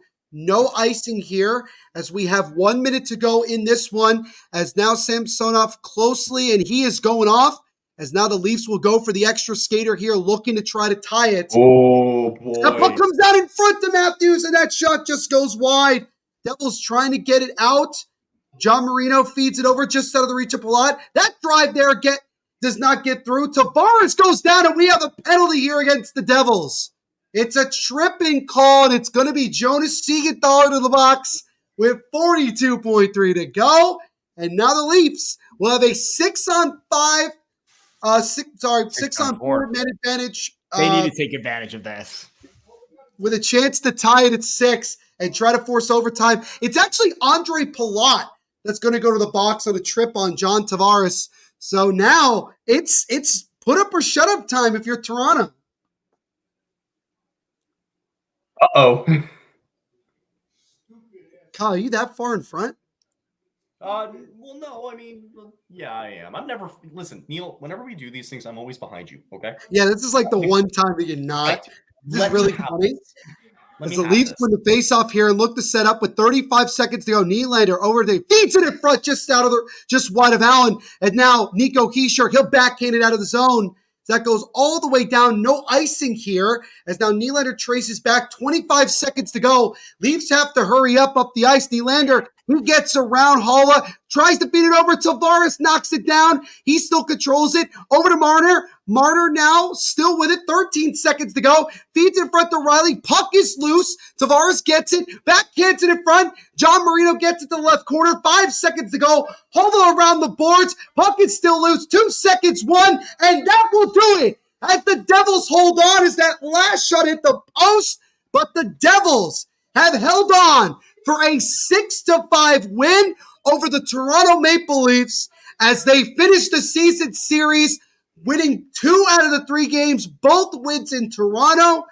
And despite obviously the Devils season being over, a fun win nonetheless for the boys from Jersey as they beat the Leafs 6-5 in a wild game that literally came down to the last second.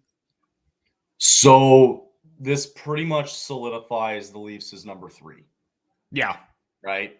They're number 3 going into the playoffs. Man, 6 goals on 20 shots.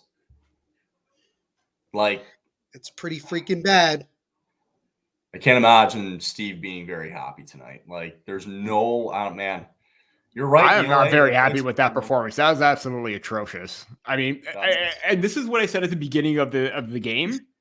Do not count out the Devils because they're looking to play spoiler. They're out there best player. And look what happened. Absolutely. And then when it was too good to be true when they scored like 10 seconds into the game.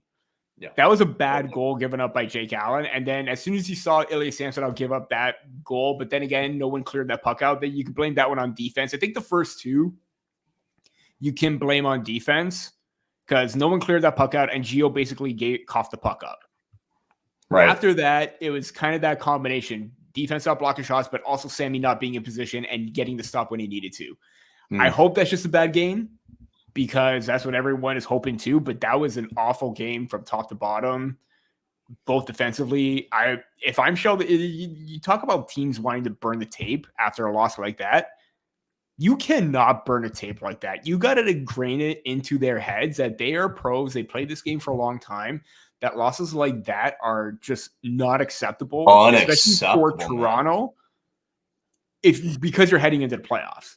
Bro, this was a Devils team with no Jack Hughes. And no Dougie Hamilton. And no and Dougie yet they Hamilton. won previously with no Dougie or Jack. No Nate Bastian, no Michael McLeod, no head coach, no Tyler Toffoli, no goalie. Mm-hmm. That was a terrible game, but I'm happy because it was won. It was entertaining. Like, don't get me wrong, entertaining as hell. Yeah, but again, if you're Sheldon Keefe, I'm using this over and over again of what not to do, and telling your goalie, listen, you dropped the ball there. Like this game was absolutely again Riley late, not getting in to block the shot. I think Samsonov again. Look at all, but like again, Peter, look at all the dots on the hash marks and out. Hash mark. Yep. Mm-hmm. Brutal. Awful. Anyway, but boys. You know what? Give the Devils, like I said, the Devils deserve the credit. They really do. And look, I mean, like you mentioned, Peter, the Devils can certainly play spoiler. They play the Flyers next in Philadelphia over the weekend. It's very possible that the Devils could be the team that could officially knock the Flyers out of playoff contention.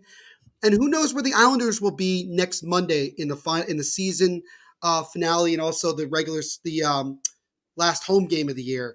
So the Devils still trying to find some ways to end the season on a positive note. And this was a positive one offensively. You look at it, Jesper Bratt with 2 goals and an assist, Timo Meier 2 goals and an assist. The top guys need to be the top guys, and they found a way to dominate special teams. 3 out of 4 on the power play. They were 3 for 3 on the penalty kill tonight. Just a really good special teams job in an ugly game. But it was thrilling. Win or lose, it was a thrilling win. It was a thrilling game nonetheless, and it was a blast doing it with both of you guys tonight. Absolutely, we'll do it. Yeah. We'll have to do this playoff time. We'll have to do it. Oh, for certain. Mm-hmm. Yeah, for certain. Peter, great job, man. Great to finally do a game with you. This was again like a lot of fun. Win or lose, it was a lot of fun. Yes, absolutely. You're a beaut as Do always. you want to pump the pod for a minute? Yeah, absolutely, Peter. Pump the pod, man. Yeah. Follow us on all of our socials. Sticks in the Six Pod. I'm not sure if you're able to see the. I can. Sorry, I'm working on it. I got it. Oh no, wait, I can't see you. Sorry. It's fine. It's fine. Sticks in the Six Pod. We're on YouTube. We go live with all of our socials whenever we do an episode. You could also follow us on Twitter. I'm calling it Twitter. I'm not calling it X. Instagram. Believe we also we again. Be sure to follow us. Content is coming weekly. Playoffs coming up as well, so be sure to follow us and get up to date for everything. Cool. Neil, you want to wrap it up? Yeah. So, as always, guys, thank you to everybody who, jumped in with us here. Not even going to go through if anybody got their prediction right. We all got it wrong. No. Everybody was so well off by the end of the first period that it's not worth talking about. But as always, guys, make sure if you like this video, leave a like on the video, subscribe, and hit that notification bell so you get notified every time a new live watch along comes up here on the channel. We're going to have a lot of them during the playoffs, I promise you. Yeah, let me just say that really quick. So playoff time comes around next Saturday. We're going to be pretty much live every single night coming up. And it's going to be a lot of fun, guys. You do not want to miss out. You're going to be able to interact with a lot of different hosts of many different podcasts, especially guys who cover the teams that will be in the playoffs. You will see Peter again. You will see myself and Kyle again as well. So do not fret. We will be much more relaxed because, hey, our teams are not in the playoffs. We got nothing to lose. Sorry, Peter, just being honest. Anyway, thank you guys again so much. Make sure to follow us on all of our social media platforms here at the Hockey Podcast Network at hockeypodnet. Also, you can check out Kyle as well and all the great stuff he does here at THPN. You can also check out my podcast, The Devil's State of My Podcast, which covers the New Jersey Devils. I'm certain we will talk about this one. You can check it out. You can follow us on Twitter at Devil's State, Instagram at Devil's State of Mind, and also on Facebook at Devil's State of Mind as well. Make sure to give myself a follow. And also, for both Peter and myself, do us a favor and on Apple or Spotify, give us a 5-star rating. Really, really does help out the podcast continue to grow. And also, give a 5-star rating to everybody here at THPN. Yeah. So many different content creators. A lot of really, really great dudes who do a fantastic job. And you got to give them credit where credit is due as we continue to make THPN your number one place for hockey content daily. So thank you all so much, as always, for hanging out with us. And we will see you in the next live watch along. Once again, the final score from a crazy one. In Toronto, the Devils come away with, I don't want to say impressive win, with a crazy 6-5 win in regulation over the Toronto Maple Leafs, as both teams will certainly have a lot to look at after this one. So for myself, for Kyle, and for Peter, we thank you so much, and we will see you in the next one. And as always, hockey fans, make sure, Kyle, you know what to do to rock on.